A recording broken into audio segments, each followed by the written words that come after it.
Act One of Pride and Prejudice, a play, by Mary Keith Medbury Mackay. Narrator read by Lauren Burwell. Mrs. Bennet, read by Christine G. Mr. Bennet, read by Robert Hoffman. Lydia, read by Dwan. Jane Bennet, read by Tiffany Halla Colonna. Elizabeth Bennet, read by Elizabeth Platt.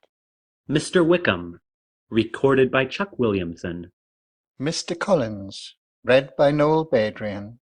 Charlotte Lucas, read by Amanda Friday. Harris, the butler at Longbourn, read by Todd. Mr. Bingley, read by Chris Marcellus. Mr. Darcy, read by Algie Pug. Hill, read by Carrie Ray Clark. The part of Colonel Foster, played by Anthony. Miss Bingley, read by April Gonzalez. Martin, the footman, and the voice, read by Todd. Sir William Lucas, read by Nolan Fount. Lady Lucas, read by Dwan. Colonel Fitzwilliam, read by Todd. Martha, the maid at Mr. Collins's parsonage, read by Avaí. Lady Catherine de Bourgh, read by Nathaniel W.C. Higgins.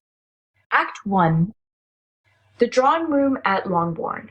At the back, wide glass doors open upon a terrace which overlooks an English landscape. It is winter, and coals are burning in the fireplace. On each side of the glass doors are rounded recesses with windows. On one side of the room, a door opens into the library. On the other side is a door to the hall, the chief entrance of the house. The room is handsomely furnished in 18th century style. Mr. and Mrs. Bennet are discovered sitting on either side of the table. Mrs. Bennet is knitting, Mr. Bennet reading. After a slight pause and laying down her knitting. My dear Mr. Bennet, did you not hear me? Did you know that Netherfield Park is let at last? Continues reading and does not answer. Do not you want to know who has taken it? Ceases reading and looks up at her with an amused smile. You want to tell me, and I have no objection to hearing it. Why, my dear, you must know. Lady Lucas says that Netherfield is taken by a young man of a large fortune from the north of England. His name is Bingley, and he is single, my dear.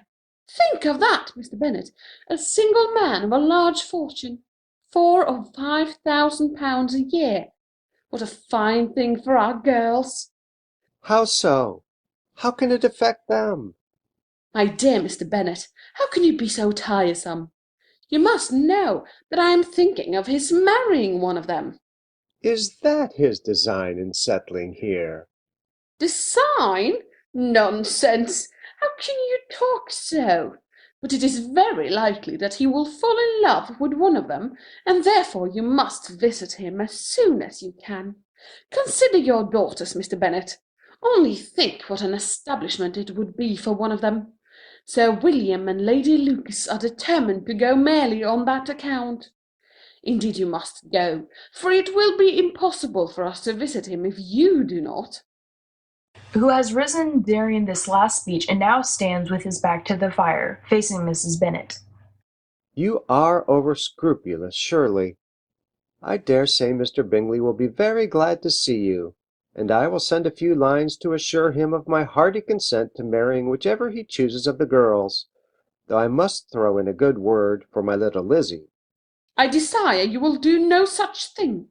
Lizzie is not a bit better than the others. She is not half as handsome as Jane, nor as good-humoured as Lydia, but you are always giving her the preference. Not unless she deserves it, my dear. But in this particular instance, my poor little Lizzie is the only one who is unprovided for. Lydia and the others belong in the schoolroom, and you tell me that Mr. Collins has already spoken for Jane. Oh, that odious Mr. Collins! I wish he had never come here. I wish I might never hear his name again. Mr. Collins odious? You surprise me. I thought that he had won your full approval.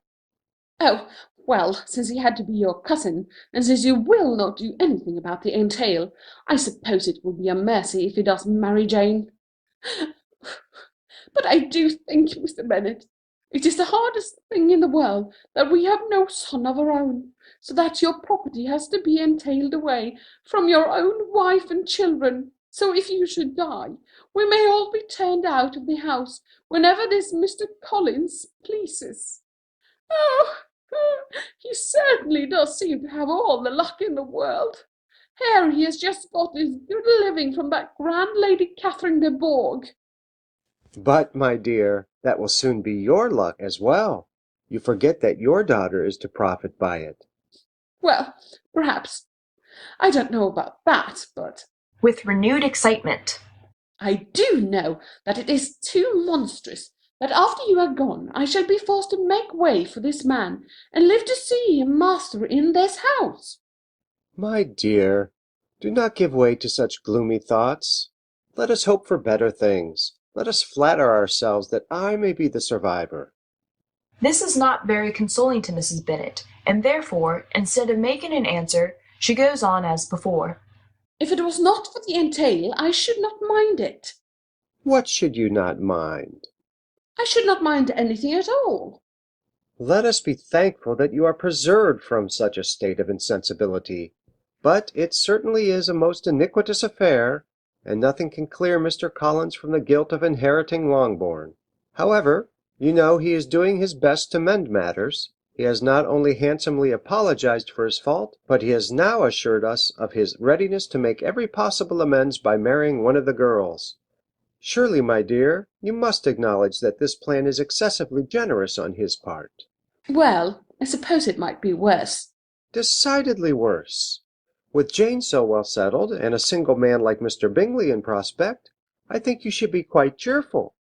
Excited once more. Mr. Bingley! We shall never know Mr. Bingley. Oh, Mr. Bennet, you take delight in vexing me. You have no compassion on my poor nerves. You mistake, my dear. I have a high respect for your nerves. They are my old friends. I have heard you mention them with consideration these 20 years at least. Ah, you do not know what I suffer. Bursting into the room, followed by Jane. Oh, that horrid practice. Looking back at Jane. Jane does so keep me at it. Throwing herself into a chair.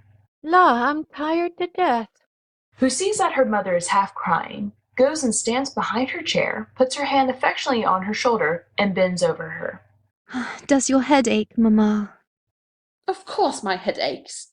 Your father is so teasing. I cannot persuade him to call on Mr. Bingley at Netherfield, so I suppose we shall never know him. Smiling. But you forget, mamma, that we shall meet him at the assemblies, and Lady Lucas has promised to introduce him. I do not believe Lady Lucas will do any such thing. She has a daughter of her own. She is a selfish, hypocritical woman, and I have no opinion of her. No more have I, and I am glad that you do not depend on her serving you. I may have to depend on her after all, Mr. Bennet, since you will do nothing to help me. Fretfully to Lydia, who has been yawning and coughing. Don't keep coughing, Lydia, for heaven's sake. Have a little compassion on my nerves. Lydia pouts and looks unutterable things. Lydia has no discretion in her coughs. She times them ill. I do not cough for my own amusement, papa. Jane, when is your next ball? Tomorrow fortnight. Starts excitedly. Aye, so it is. And Lady Lucas does not come back till the day before. So you see it will be impossible for her to introduce Mr. Bingley, for she will not know him herself. Then, my dear, you may have the advantage of your friend, and you may introduce Mr. Bingley to her. Impossible, Mr. Bennet, when I am not acquainted with him myself. How can you be so teasing? I honor your circumspection. A fortnight's acquaintance is certainly very little. But if we do not venture, somebody else will, and if you decline the office, I will take it upon myself. As the two girls stare at their father. Oh, nonsense! Nonsense! I am sick of Mr. Bingley. I am sorry to hear that. But why did not you tell me so before? If I had known as much a week ago, I certainly should not have called upon him. Springing up from her chair and throwing her arms about Mr. Bennet's neck. What? You've really called upon him? Oh, how good in you, my dear Mr. Bennet! It is very unlucky. But as I have actually paid the visit, and as he will very likely return it at any time and bring his friend, Mr. Darcy, with him, we cannot now avoid the acquaintance of Mr. Bingley and his party. Oh, my dear Mr. Bennet, I was sure you loved your girls too well to neglect such an acquaintance. Mr. Bennet deftly takes her hands from his shoulders. She stands looking fondly at him. Well, how pleased I am! And it was such a good joke that you should have already paid Mr. Bingley a visit, and never said a word about it. Yes, yes. Well, I must go to the library. Goes to the door, but stops for a moment. Now, Lydia, you can cough as much as you choose. He goes out, looking after Mr. Bennet. What an excellent father you have, girls! Turns to the girls. I do not know how you will ever make him amends for his kindness, or me either, for that matter. At our time of life, it is not so pleasant to be making new acquaintances every day. But for your sakes, we would do anything. Looking about her. Where is Lizzie? Lydia, my love, where is your sister? Oh, she is out walking with Charlotte Lucas and that dismal Mr. Collins. Lizzie? Out walking with Mr. Collins? Why didn't you go, Jane? I had to practice with Lydia. I'm sure I would have excused you. But what is Mr. Collins here for, mamma? I am sure I caught Mr. Wickham and Colonel Forster laughing at him the day we went to Meryton. Why does papa have a cousin like that? He really cannot help it. It is the entail, my love. Mysteriously. But I hope that all you girls will be very civil to him, Jane especially. I, mamma? Embarrassed. Yes, my love, you see. She is interrupted by the sound of laughter outside and Elizabeth's voice. Very well, Mr. Collins. Mrs. Bennet makes a sudden odd gesture of silence to the girls, who fail to understand. Elizabeth enters by the glass doors. She is dressed in winter walking costume, a large hat, fur-trimmed pelerine, and a large muff. She stops in the doorway and looks at Mrs. Bennet, half puzzled and smiling. Well, what is it, mamma? What is the matter? Nothing. Hush. What have you done with Mr. Collins? Laughing. Oh, Mr. Collins is safe. He has gone round to the library. With a sigh of relief. How providential. Looking back. But I have brought someone else with me. Mr. Wickham and Charlotte Lucas come in gaily. Oh, Mr. Wickham! To Mrs. Bennet. How do you do, Mrs. Bennet? This is indeed a pleasure. Going over to Jane. Miss Bennet, I am so glad to see you. You were not with our party. To Lydia. Why do you never come to Meryton, Miss Lydia? Mr. Denny is quite downcast. Pouting. La, Mr. Denny. And many other beside him, Miss Lydia. Lydia giggles. Wickham returns to Mrs. Bennet. Well, 'tis an age since we saw you, Mr. Wickham. What have you been doing? Colonel Forster keeps me so busy that I have no time for enjoyment. Yes, Mr. Wickham bears all the marks of a harassed and overworked man. Bowing to Elizabeth. Thank you, Miss Elizabeth. You have given me the very terms I needed. To Mrs. Bennet. You see before you, Mrs. Bennet, a harassed and overworked man.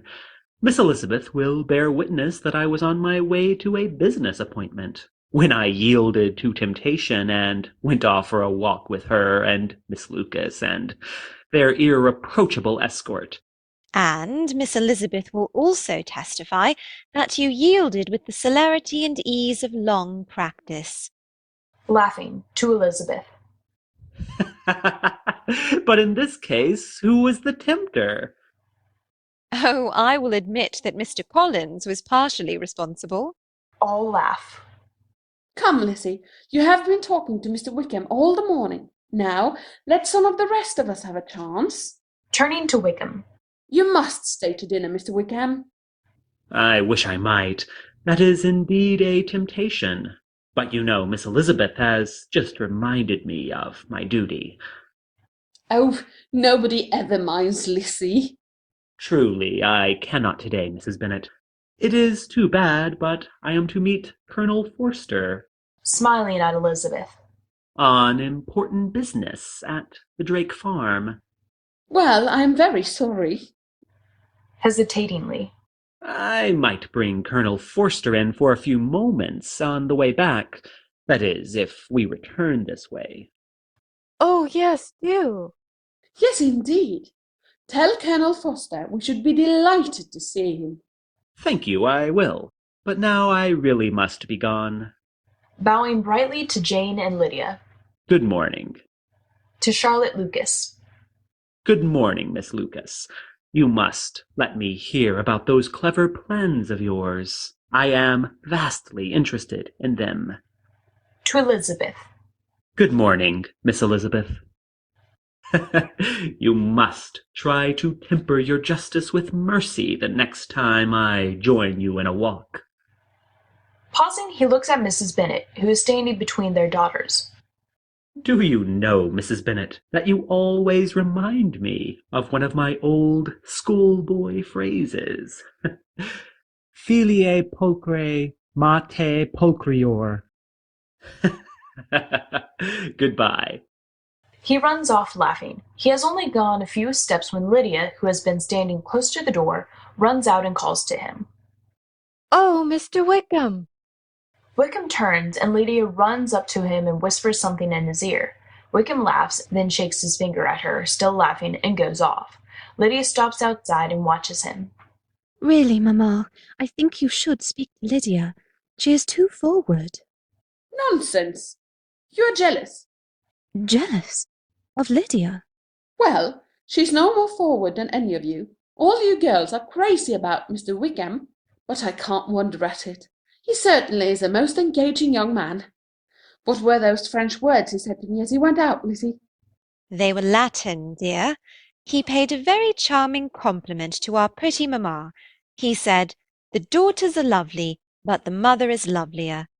You know papa always says that you are handsomer than any of us. My dear Lizzie, I certainly have had my share of beauty, but I don't pretend to be anything extraordinary now. Mr. Collins enters. Oh, Mr. Collins, there you are. Bowing profoundly. I do not find Mr. Bennet in the library, madam. Do you know where he is? Why, freely, Mr. Collins, I can't imagine. Did you enjoy your walk? Most assuredly, madam. The beauties of nature, not only in the landscape, but also Bowing to Elizabeth and Charlotte Lucas. in the blooming countenances of my fair companions, made our expedition a peculiarly enjoyable one. Well, I am very glad of it, I am sure. To Jane and Lydia. Girls, we haven't told Lizzie and Charlotte the news. What news, mamma? Looking at Charlotte with an ill-conceived triumph. Oh, nothing of consequence, Lizzie. Only your father has just told us that we may expect a visit at any time from our new neighbour, Mr. Bingley, and that friend of his who is stopping with him. Oh, Mr. Bingley. That will be entertaining. Suddenly, with mischief, she turns to Mr. Collins, who, through all this latter conversation, has been staring at Jane with solemn persistence.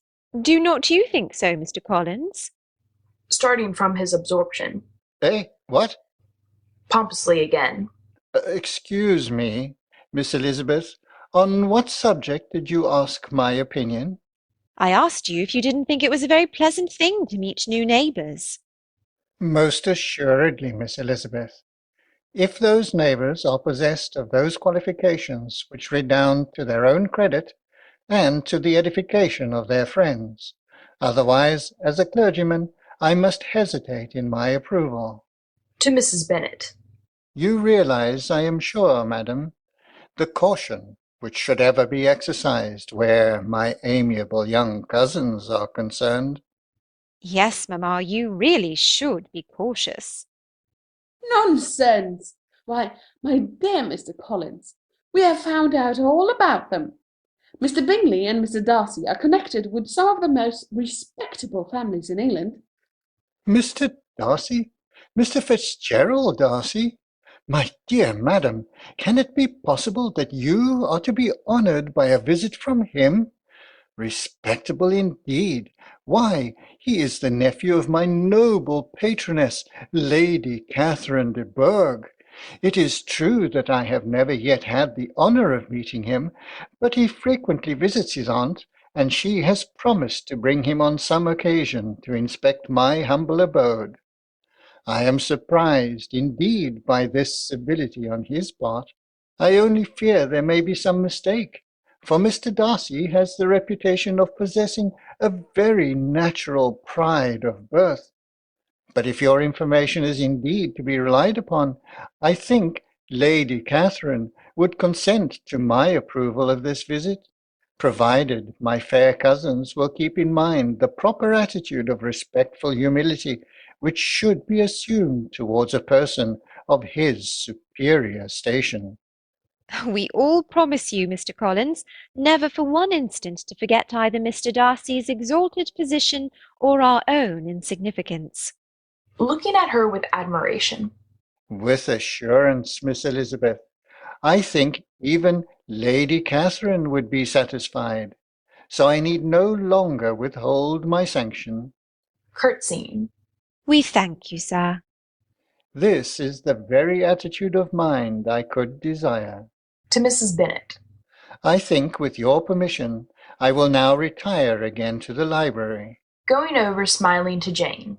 There was a volume of Fordyce's sermons that you may remember I was reading to you in this room yesterday.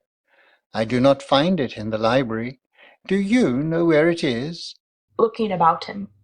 I haven't seen it, Mr. Collins. I will try to find it for you. She starts as if to go out of the room, wishing to leave them together. No, no, Lydia will find it. Lydia, my love, go see if you can find the sermons for Mr. Collins. Lydia, with a grimace, rises slowly from her chair. Oh, Mrs. Bennet, I am quite sure that I saw the book in the hall. I will go fetch it. Sharply. On no account, Charlotte. Lydia will find the book. Lizzie, go and get the mud of your shoes. Oh, I will not trouble any of you ladies. It is no trouble, Mr. Collins. Charlotte, if you will come with me, I have a parcel I should like to send your mother. But I assure you, madam. As they go out, Mrs. Bennet, looking daggers at Charlotte, tries to keep Mr. Collins with Jane. Lydia will find your book, Mr. Collins.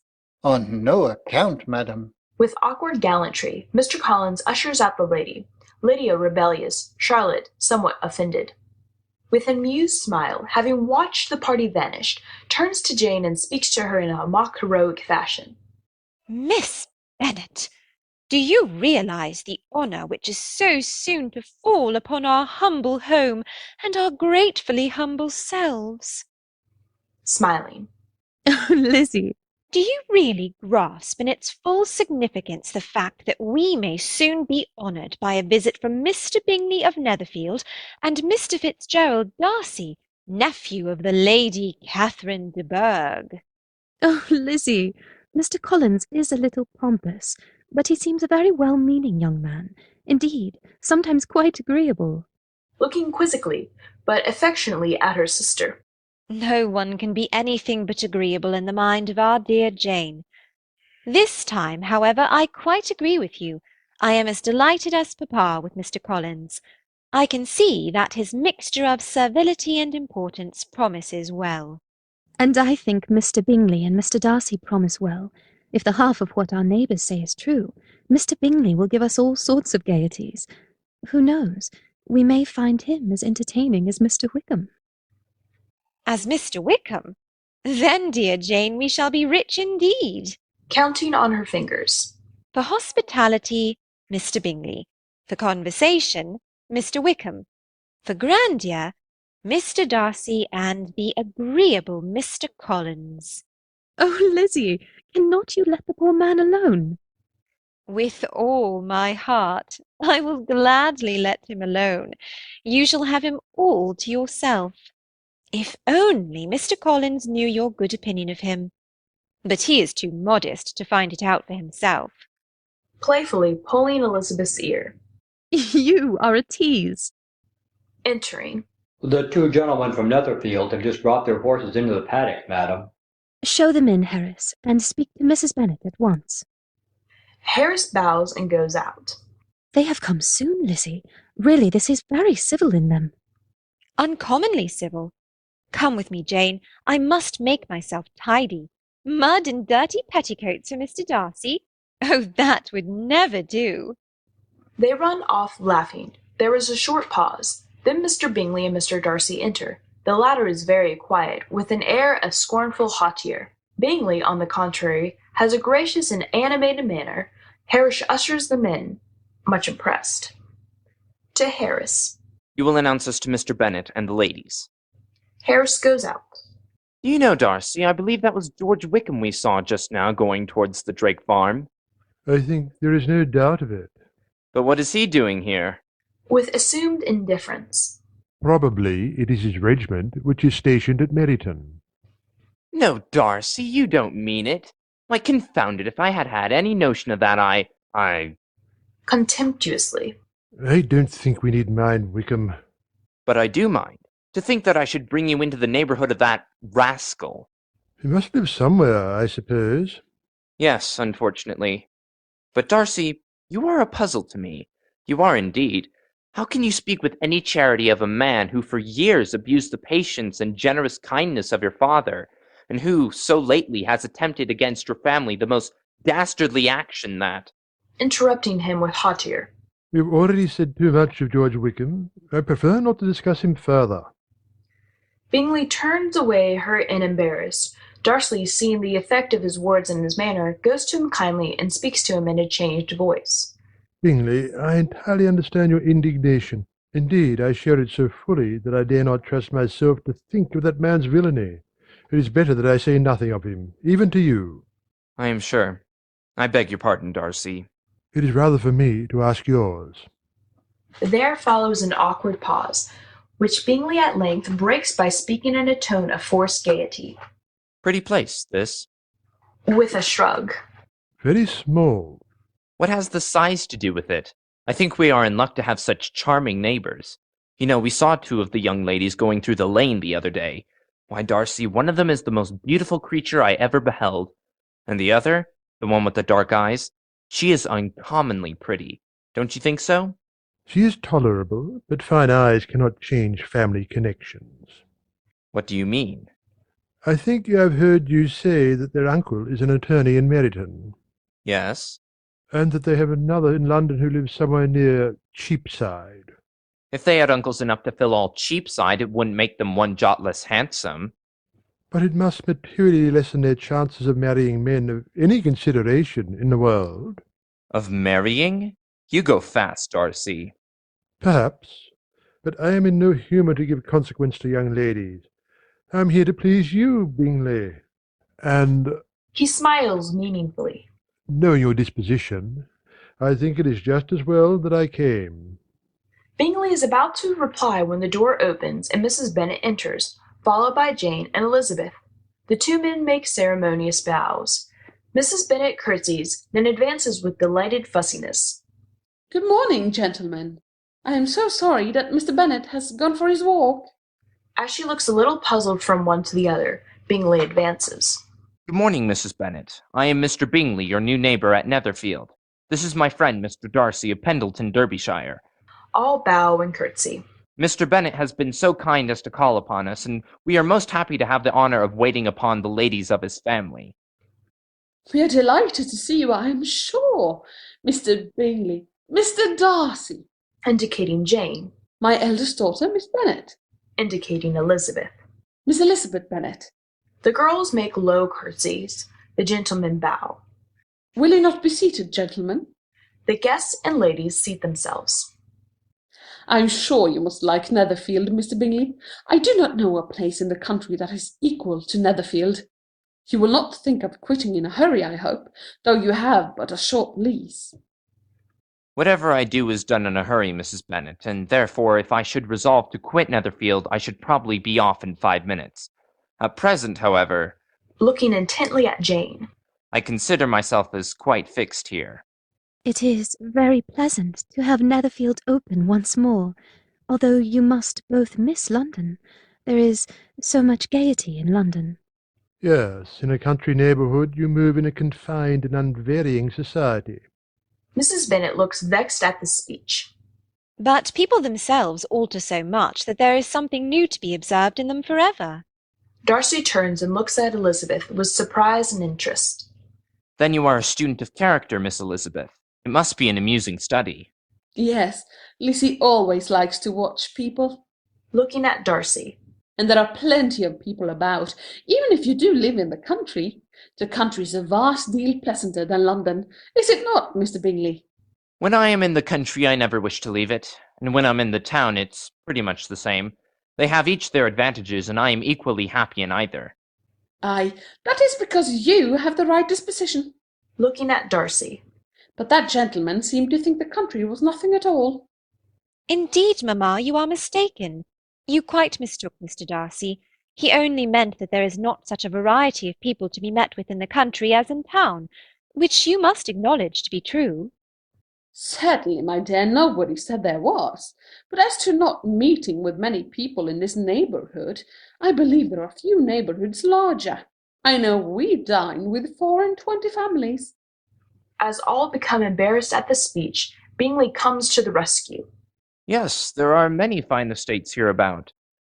Can you see Sir William Lucas's place from the garden? I'm not quite sure I have placed it. Oh, yes, there is a fine view of the chimneys from the terrace. Sir William is our nearest neighbour. Such an agreeable man, so gentle and so easy.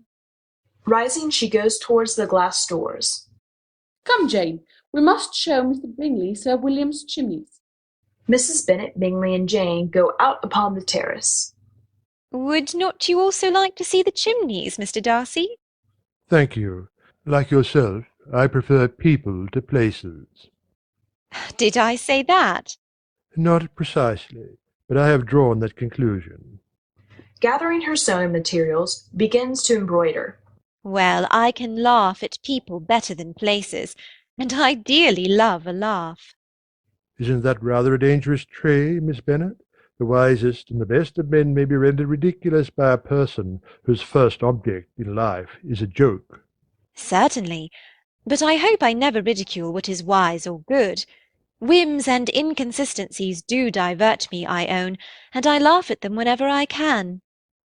But these, I suppose, are precisely what you are without. Perhaps that is not possible for anyone, but it has been the study of my life to avoid those weaknesses which often expose a strong understanding to ridicule.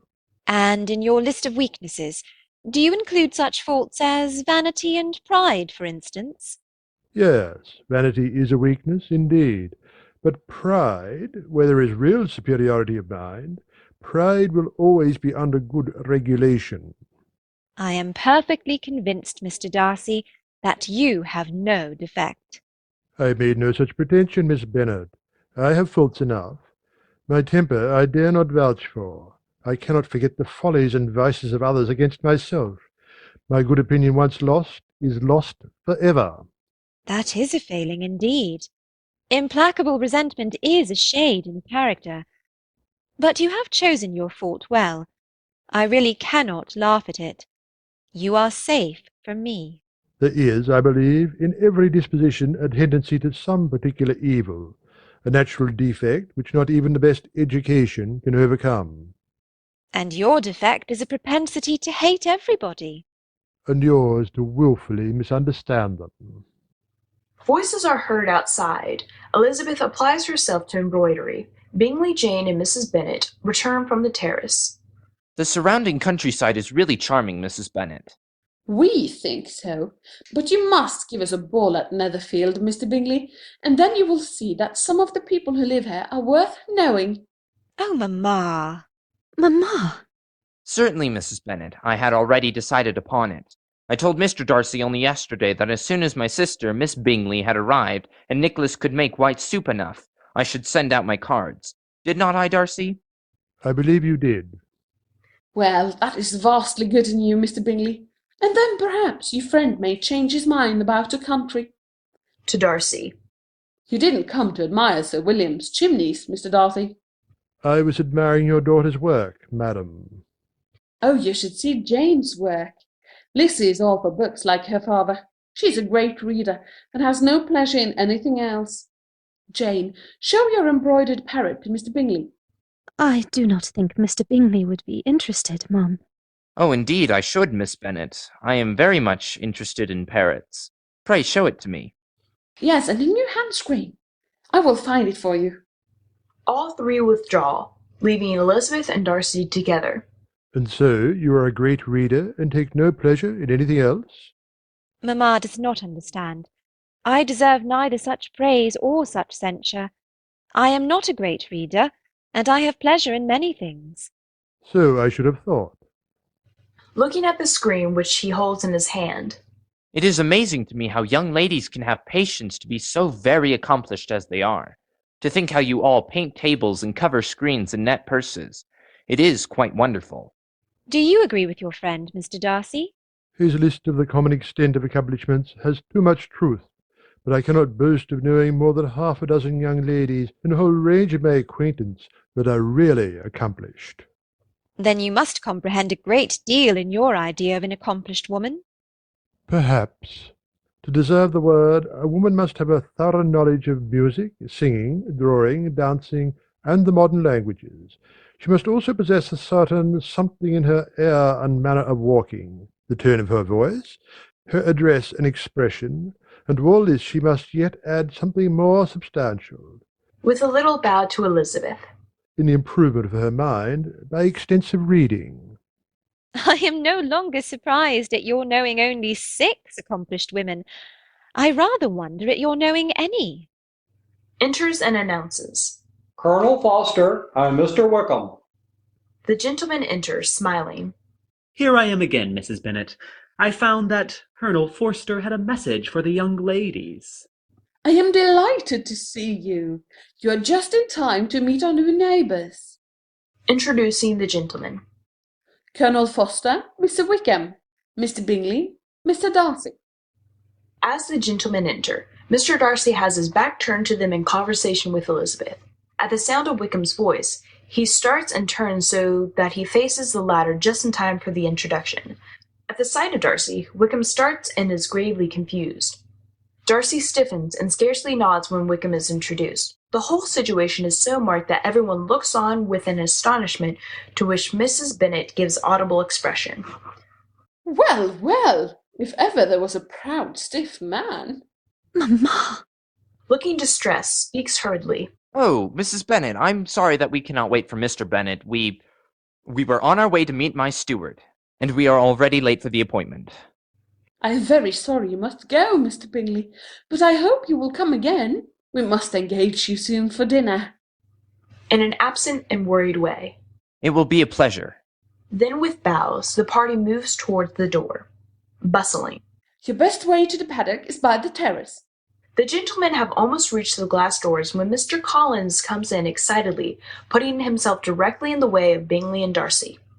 My dear Miss Elizabeth, I have this moment found out by a singular accident that there is now in this room a near relation of my patroness, Lady Catherine de Bourgh.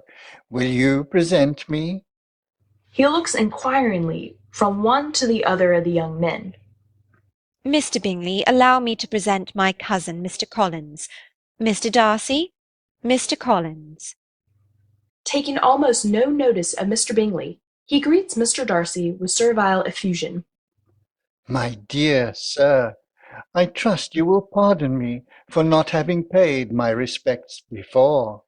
My total ignorance of your presence here must plead my apology. Looking severely about him at the ladies. I was not informed of it.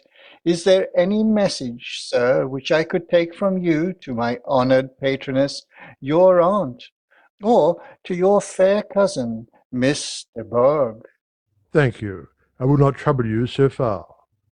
It would be no trouble, but an honour and a privilege. Disgusted, turns from him to Bingley. We are already very late, Bingley. Yes, we have no time to lose. Darcy and Bingley give passing bows and go out by the glass doors. Mr. Collins keeps by Darcy's side, and, as they pass out of sight, is seen still talking to him, to his evident annoyance. All the time that the party is bidding good-bye to Bingley and Darcy, Wickham has been moodily standing by the fireplace. Elizabeth has evidently been concerned about him, for throughout the foregoing interview with Mr. Collins she has looked at Wickham from time to time. Enters at the door leading to the hall. May I speak to you, madame? Yes, Hill, yes. To the gentleman. Excuse me for a moment. I will return directly. Mrs. Bennet and Hill go out. Oh, Miss Bennet, Miss Elizabeth, your aunt, Miss Phillips, has sent word by me that her card party is to be on Wednesday. She hopes you will surely be there.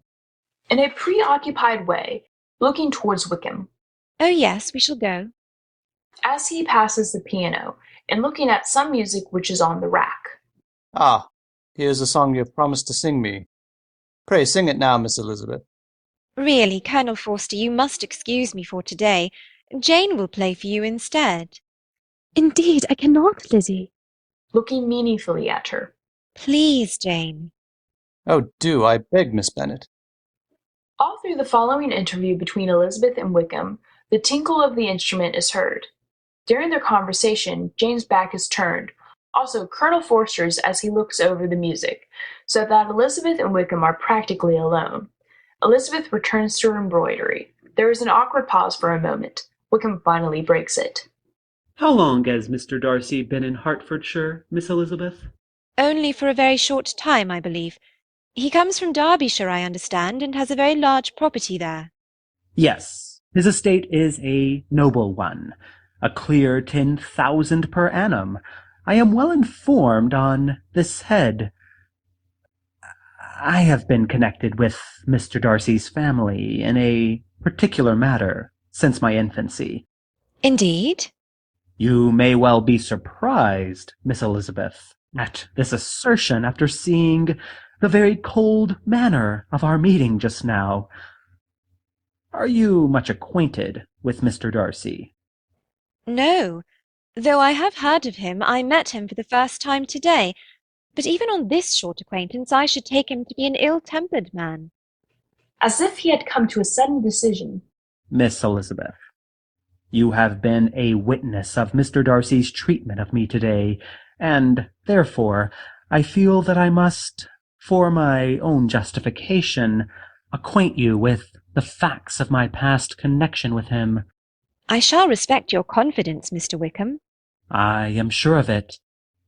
Mr. Darcy and I were born in the same parish.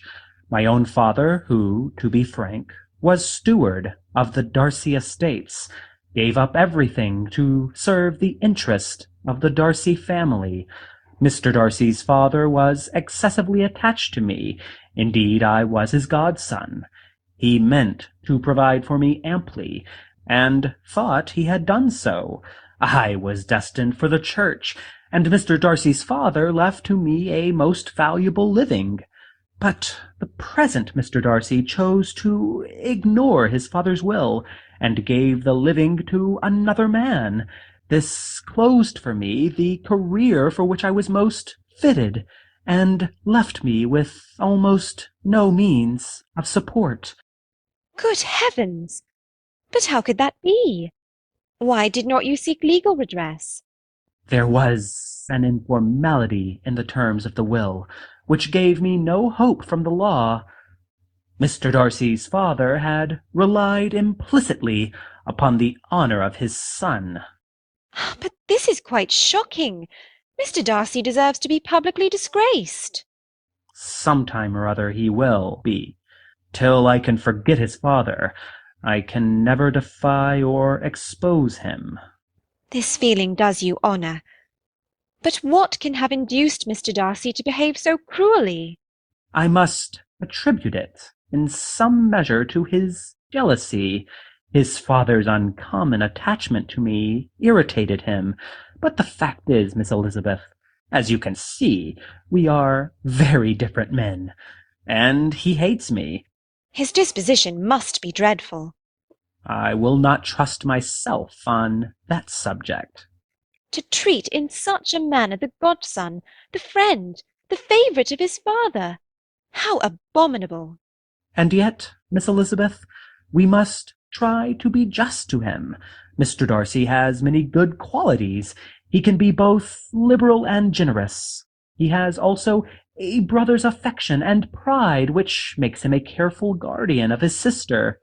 Oh, he has a sister? Yes, You will hear him cried up as the most attentive and best of brothers. Oh, Mr. Darcy can please when he chooses. Among those who are his equals, he is a very different man from what he is to the less prosperous. Contemptible. Interrupting. Wickham, Starting. Yes, Colonel Forster. I fear we must be going. Hurriedly to Elizabeth. Thank you for listening to me. It is hard to be misjudged. Thank you for your confidence. It is well to know the truth. Well, Miss Elizabeth, I hope we shall see you all at your aunt's on Wednesday. Good morning. To Jane. Good morning, Miss Bennet. Thank you for the music. Please present my respects to Mrs. Bennet. I am sorry that we cannot wait longer. Yes, Miss Bennet. Be sure to give your mother my best regards. Good morning.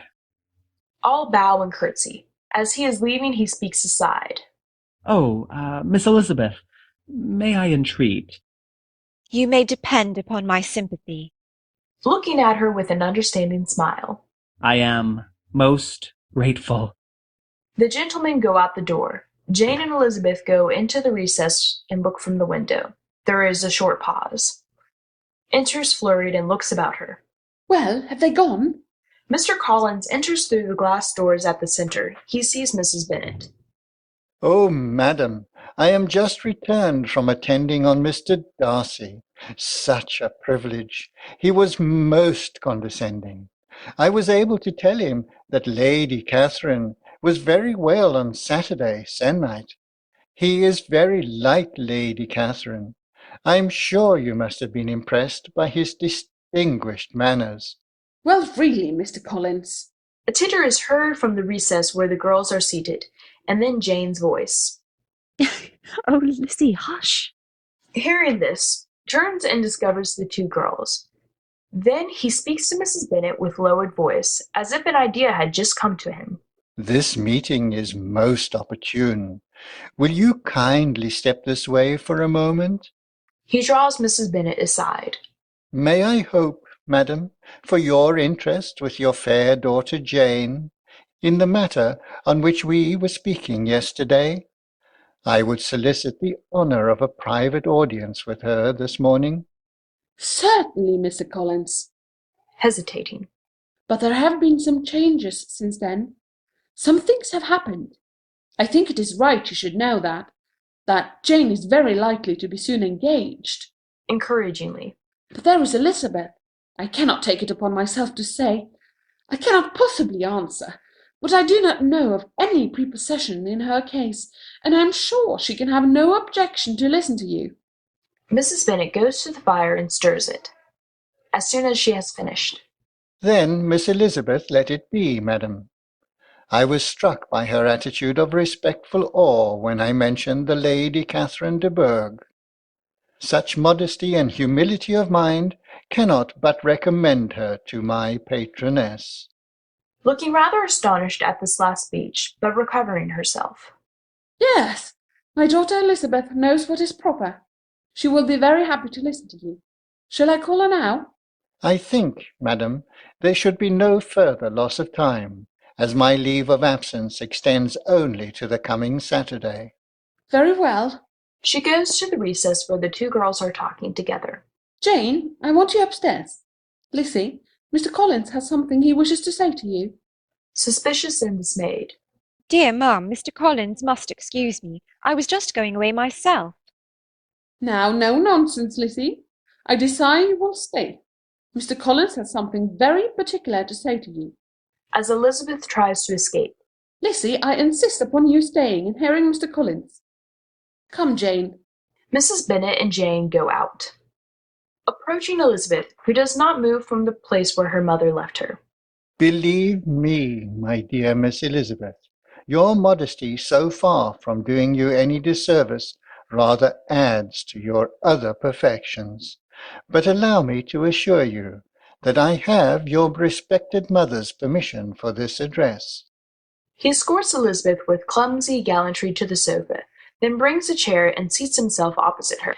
Elizabeth has recovered herself sufficiently to begin to enjoy the humour of the situation. My fair cousin, You must have at least surmised that I am about to ask you to become the companion of my life. And perhaps I had better begin by stating my reasons for this decision, before I am run away with by my feelings on this subject. Elizabeth is so overcome with laughter at this idea that she can hardly speak or keep a decent countenance. Oh, I beg, Mr. Collins. One moment.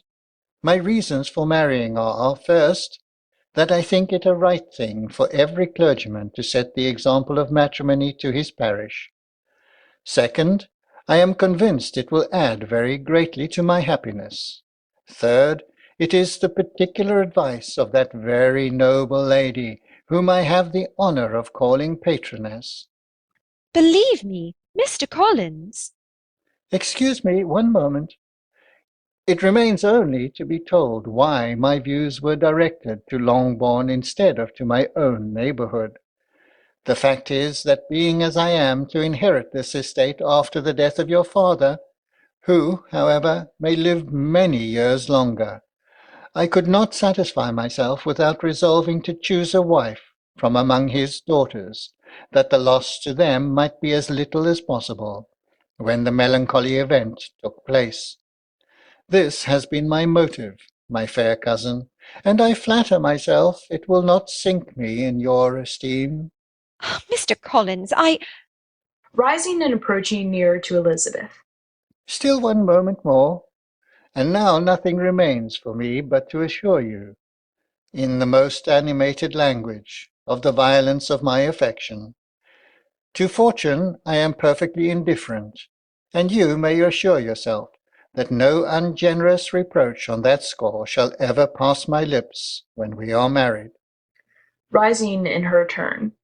You are too hasty, sir. You forget that I have made no answer. Accept my thanks for the compliment you are paying me.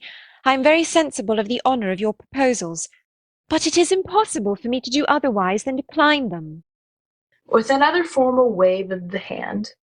I am not unmindful of the fact that sometimes a young lady's refusal is repeated a second or even a third time. I am, therefore, by no means discouraged by what you have just said, and I shall hope to lead you to the altar ere long. Upon my word, sir, your hope is rather an extraordinary one after my last declaration. You must pay me the compliment of believing what I say. I wish you very happy, very rich, and by refusing your hand do all in my power to prevent your being otherwise.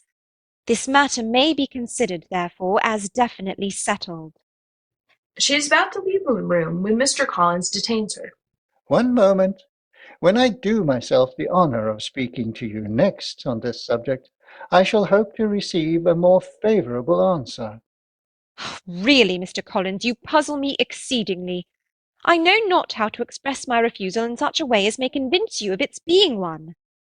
You must give me leave to flatter myself, my dear cousin, that your refusals of my address are merely words, of course. I shall choose to attribute them to your wish of increasing my love by suspense, according to the usual practice of elegant females. Please do not consider me now as an elegant female. I would rather be paid the compliment of being believed sincere. To accept your proposal is absolutely impossible. Can I speak plainer? You are uniformly charming, but I am persuaded that when my proposals are sanctioned by both your parents, they will not fail of being acceptable. Meanwhile, I may perhaps best serve my cause by leaving you to consider the matter by yourself for a while. He bows and withdraws to the door. Elizabeth, with a gesture as if she gave the whole matter up in despair, yet half amused, goes to the fireplace. Just as Mr. Collins reaches the door, Mrs. Bennet opens it. Well, Mr. Collins, are we to congratulate each other? Looking doubtfully at Elizabeth. Has all gone as you could wish? I have every reason to be satisfied, madam. My cousin has indeed steadily refused this, my first offer, and with considerable warmth, but this refusal would naturally flow from her bashful modesty. With your influence behind me, I have no doubt of my ultimate success. Yes, you may depend upon me, Mr. Collins. I will speak to Lizzie myself directly. She's a very headstrong, foolish girl, and does not know her own interest. But I will make her know it. Pardon me, madam, but if she is really headstrong and foolish, I know not whether she would altogether be a very desirable wife to a man in my situation. If, therefore, Miss Elizabeth persists in rejecting my suit, perhaps it were better not to force her into accepting me. Sir, you quite misunderstand me. Lizzie is only headstrong in such manner as these. In everything else, she is as good-natured a girl as ever lived. Let me see her alone for a moment. That will be the best. But, madam, almost forcing Mr. Collins out of the room. Oh, I shall very soon settle it with her, I am sure. Mr. Collins goes out. Mrs. Bennet goes quickly to Elizabeth. Lizzie, what is the meaning of all this? Have you refused Mr. Collins? Yes, mamma, but please listen. No, I will not listen. I tell you what, Miss Lizzie, if you take it into your head to go on refusing every offer of marriage in this way, you will never get a husband at all. I am going at once to the library and speak to your father. You will listen to him, perhaps. Mrs. Bennet starts to go when she sees Mr. Bennet outside passing the glass doors. He is just returning from his walk and carries a book under his arm. Oh, there he is now. She runs to the door and opens it. Oh, Mr. Bennet! Mr. Bennet! Mr. Bennet turns. Mrs. Bennet runs out, takes him by the arm, and tries to pull him into the room by main force. Mr. Bennet, puzzled, submits. While she draws Mr. Bennet into the room. Oh, Mr. Bennet, you are wanted immediately. We are all in an uproar. You must come and make Lizzie marry Mr. Collins, for she vows she will not have him. And if you do not make haste, Mr. Collins will change his mind and not have her. I have not the pleasure of understanding you. Of what are you talking?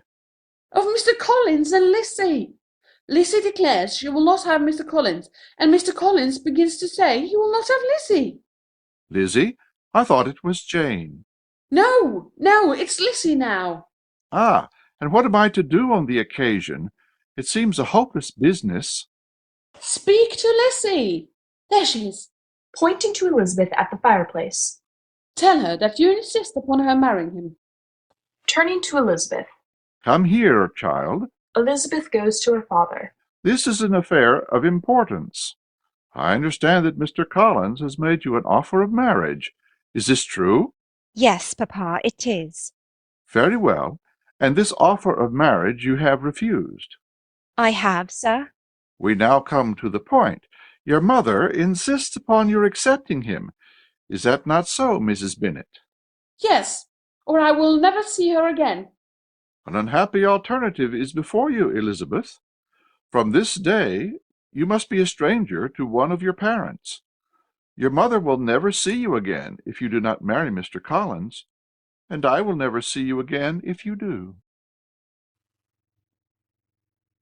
End of Act 1. Act 2 of Pride and Prejudice. The conservatory or orangery at Netherfield. On one side an archway, approached by 2 or 3 steps and hung with curtains, separates the orangery from the ballroom. On the opposite side is a smaller archway with curtains which are looped back, giving a glimpse of the drawing-room beyond. There is another door on the right. Bingley is discovered directing 2 footmen, who are putting a bench in place. Darcy stands watching them. A little more to the right, Martin. That will do. Push those lights farther back, behind the trees. Yes, that is better. Looking about him. I think that is all. You may go. The men leave the room. Well, Darcy, do you approve of the arrangements? Have you anything to suggest? Any criticisms? I have no criticisms for the arrangements. But you have for the ball. Yes, I know.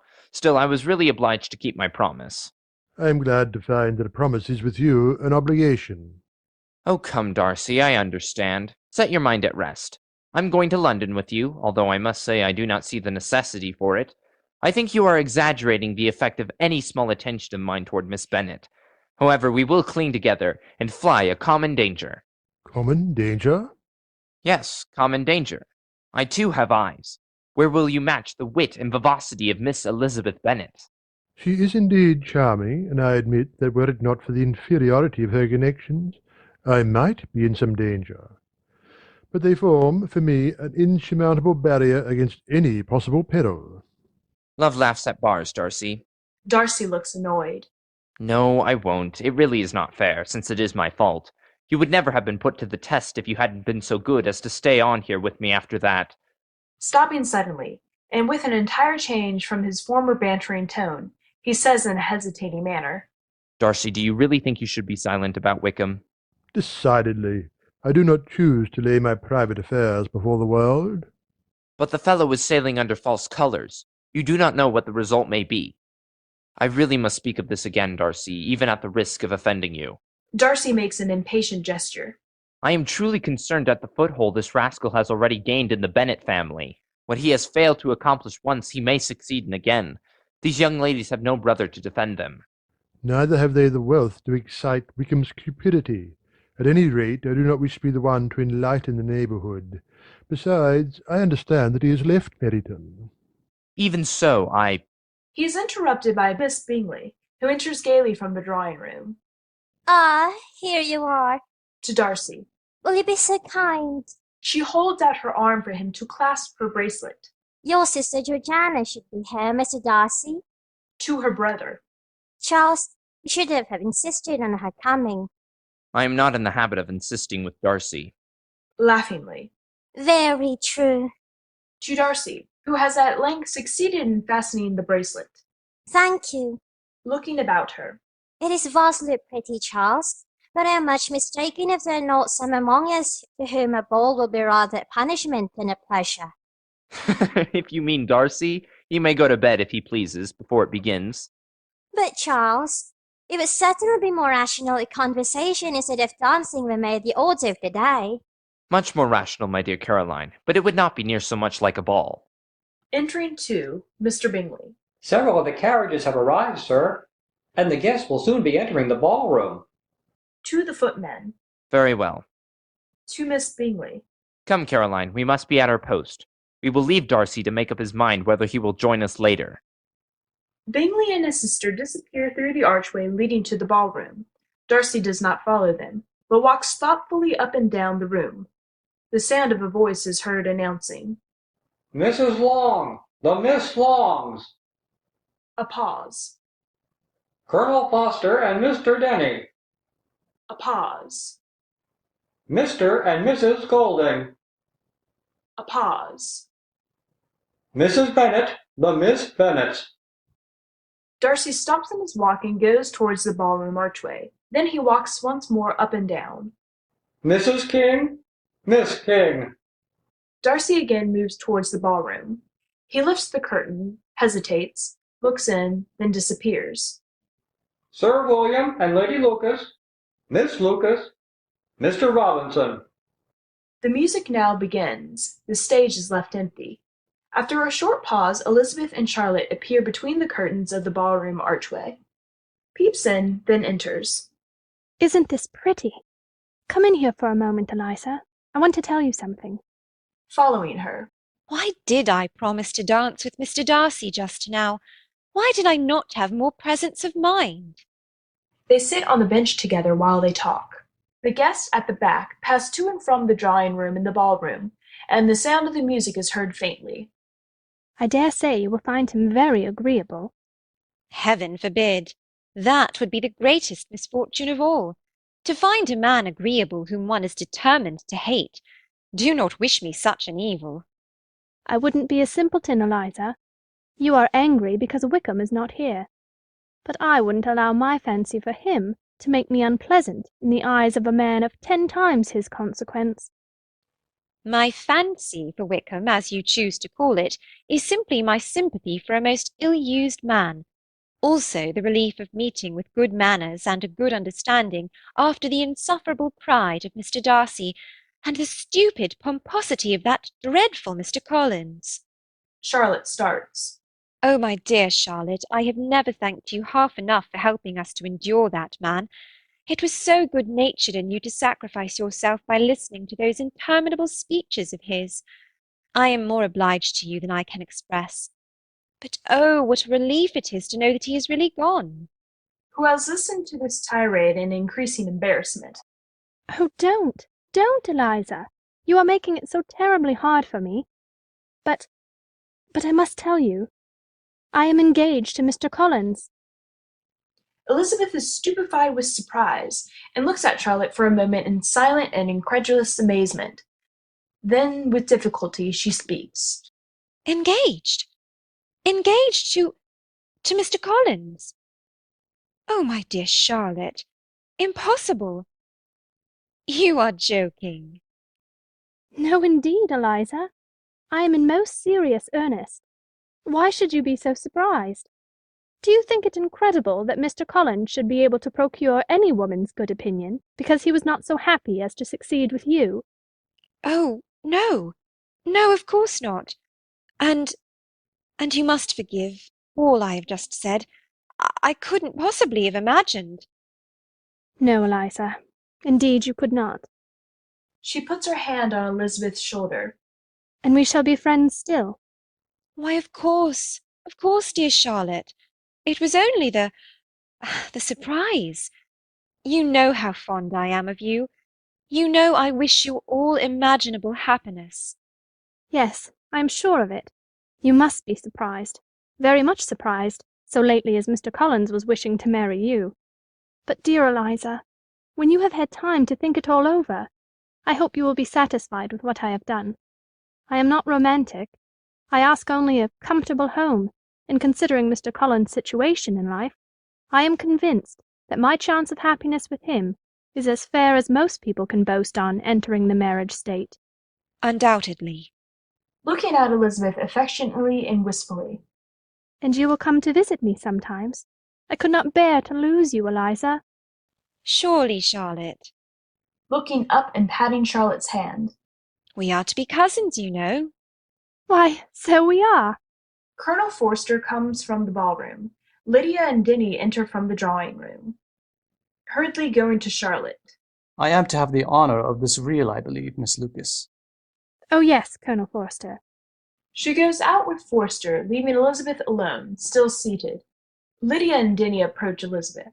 I think we are being treated abominably ill, Lizzie. It seems that Mr. Wickham has gone off on business somewhere, so he will not be here at all. Lydia looks off towards the ballroom.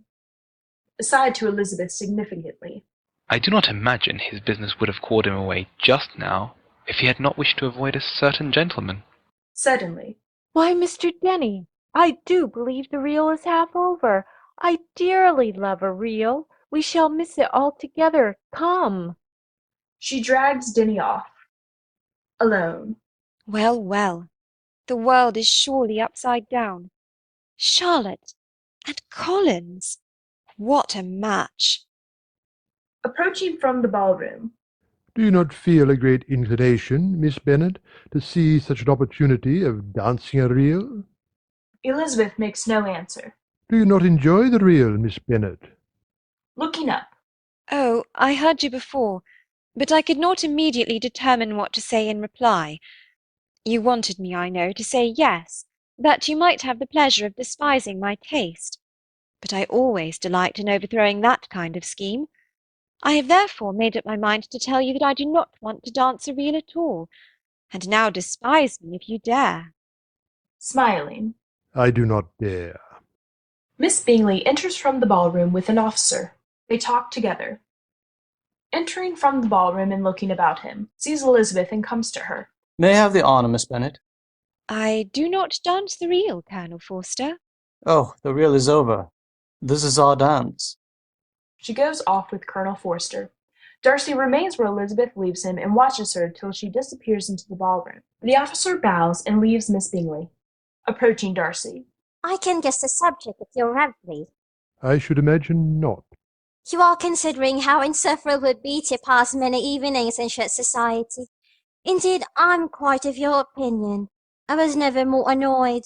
The insipidity, and yet the noise. The nothingness, and yet the self-importance of all these people. Who would I give to hear your strictures in them? Your conjecture is totally wrong. I assure you my mind was more agreeably engaged. I was meditating on the very great pleasure which a pair of fine eyes in the face of a pretty woman can bestow. Looking at him very meaningfully and sweetly, speaks with coquetry. Indeed. And will not you tell me what lady has the credit in inspiring such reflections? With great intepidity. Miss Elizabeth Bennet. Taken aback. Miss Elizabeth Bennet! I'm all astonished. How long has she been such a favourite? Pray when I'm to wish you joy. That is exactly the question which I expected you to ask. A lady's imagination is very rapid. It jumps from admiration to love, from love to matrimony, in a moment. I knew you would be wishing me joy. Now, if you're so serious about it, I shall consider the matter as absolutely settled. You will have a charming mother-in-law. Of course, you'll always be at Pemberley with you. Perhaps you might give a few hints as to the advantage of holding her tongue. Thank you. Have you anything else to propose for my domestic felicity? Oh, yes. Let the portrait of your uncle the attorney be placed next to your great uncle the judge. They aren't the same profession, you know, only in different lines. As for your Elizabeth's picture, you must not attempt to have it taken, for what painter could do justice to those beautiful eyes? It would not be easy, indeed, to catch their expression, but their colour and shape, and the eyelashes, so remarkably fine, might be copied. Oh, I fear not. Elizabeth and Colonel Forster, with others, enter from the ballroom. Miss Bennet with Lady Lucas from the drawing-room. Here comes the fair one. Seen Mrs. Bennet. And mamma-in-law as well. I will not intrude in a family party. She goes off laughing and mingles with the guests. Colonel Forster bows and leaves Elizabeth with her mother. Bingley enters with Jane from the drawing-room. He sees Darcy, who is standing where Mrs. Bingley left him, and comes to him. I thought this next dance was the one you liked so much, Darcy. Let me find you a partner. Starting, as if in a reverie. So it is. Thank you, I have a partner. He goes to Elizabeth, bows, and they go into the ballroom together. Mrs. Bennet and Mrs. Long follow them. Looking after Darcy with a smile, turns to Jane. You must be tired, Miss Bennet. I propose that we sit quietly through this dance. Do you agree? Yes, indeed. She sits on the bench. It will be very pleasant. Looking about her. How very prettily you have arranged all the rooms, Mr. Bingley. I'm so glad you think so. I feared they were rather inconvenient for so large a party. Oh, I find them delightful. You are always charitable, Miss Bennet. It seems to me you always manage to see the best side of everything. I never knew you to say an ill word about a person or a place. Smiling. Oh, I fear that is not quite exact. I only try to see things in their best light, perhaps. That is just it. The rest of us rarely try to see things in that way. So you see, I have proved my case. You are too amiable. Not for tonight, Mr. Bingley. Everybody is of one mind tonight. There is but one point of view. You are giving nothing but pleasure. I wish it were so, but, dear Miss Bennet, I wish to tell you, I must tell you. He's interrupted by the people coming in again from the dance. Darcy and Elizabeth enter with Sir William Lucas and others. Bingley and Jane rise from their seats and walk slowly towards the back of the room. Darcy escorts Elizabeth to a seat and stands by her. Both are silent for a moment. It is your turn to say something now, Mr. Darcy. I talked about the dance, and you ought to make some kind of remark on the size of the rooms, or the number of couples. Smiling. I assure you I will say whatever you wish. Very well, that reply will do for the present. Perhaps by and by I may observe that private balls are much pleasanter than public ones. Do you talk by rule, then? Sometimes. One must speak a little, as you know, and yet for the advantage of some, conversation ought to be so arranged that they may have the trouble of saying as little as possible. Are you consulting your own feelings in the present case, or do you imagine that you are gratifying mine? Both. For I have always seen a great similarity in the turn of our minds. We are each of an unsocial, taciturn disposition, unwilling to speak unless we expect to say something that will amaze the whole room, and be handed down to posterity with all the éclat of a proverb. This is no very striking resemblance of your own character, I am sure. How near it may be to mine, I cannot pretend to say. You think it a faithful portrait, undoubtedly. I shall not decide on my own performance. There is a short silence. Then, as if with an effort, Elizabeth speaks. I am surprised not to see Mr. Wickham here tonight. I find that he is a great favourite with the officers. He has made many friends among them. With great hauteur. Mr. Wickham is blessed with such happy manners as may ensure his making friends. Whether he may be equally capable of retaining them is less certain. He has been so unlucky as to lose your friendship, and in a manner which he is likely to suffer from all his life. They both are silent. Coming up to them all urbanely and smiles. What a charming amusement for young people this dancing is, Mr. Darcy. I consider it one of the first refinements of Polish societies. Certainly, sir, and it has the advantage also of being in vogue amongst the less polished societies of the world. Every savage can dance. Smiling. Do you often dance at Sir James's? Never, sir. You have a house in town, I conclude. Mr. Darcy bows, but does not speak. I had once some thoughts of fixing in town myself, but did not feel quite certain that the air of London would agree with Lady Lucas. Darcy bows in silence again. Elizabeth is amused. But I must not further interrupt you, sir. I only wish to tell you once more how highly gratified I have been by your superior dancing. Allow me also to say that your fair partner does not disgrace you. It is a great pleasure to see you together. I must hope, too, to have this pleasure often repeated, especially when a certain desirable event, my dear Miss Eliza. Glancing at Bingley and Jane, who are talking earnestly together at the back of the scene. Shall take place? What congratulations will then flow in? But let me not interrupt you. You will not thank me, Mr. Darcy, for detaining you from the bewitching converse of that young lady, whose bright eyes are also upbraiding me. Murmurs to himself. So.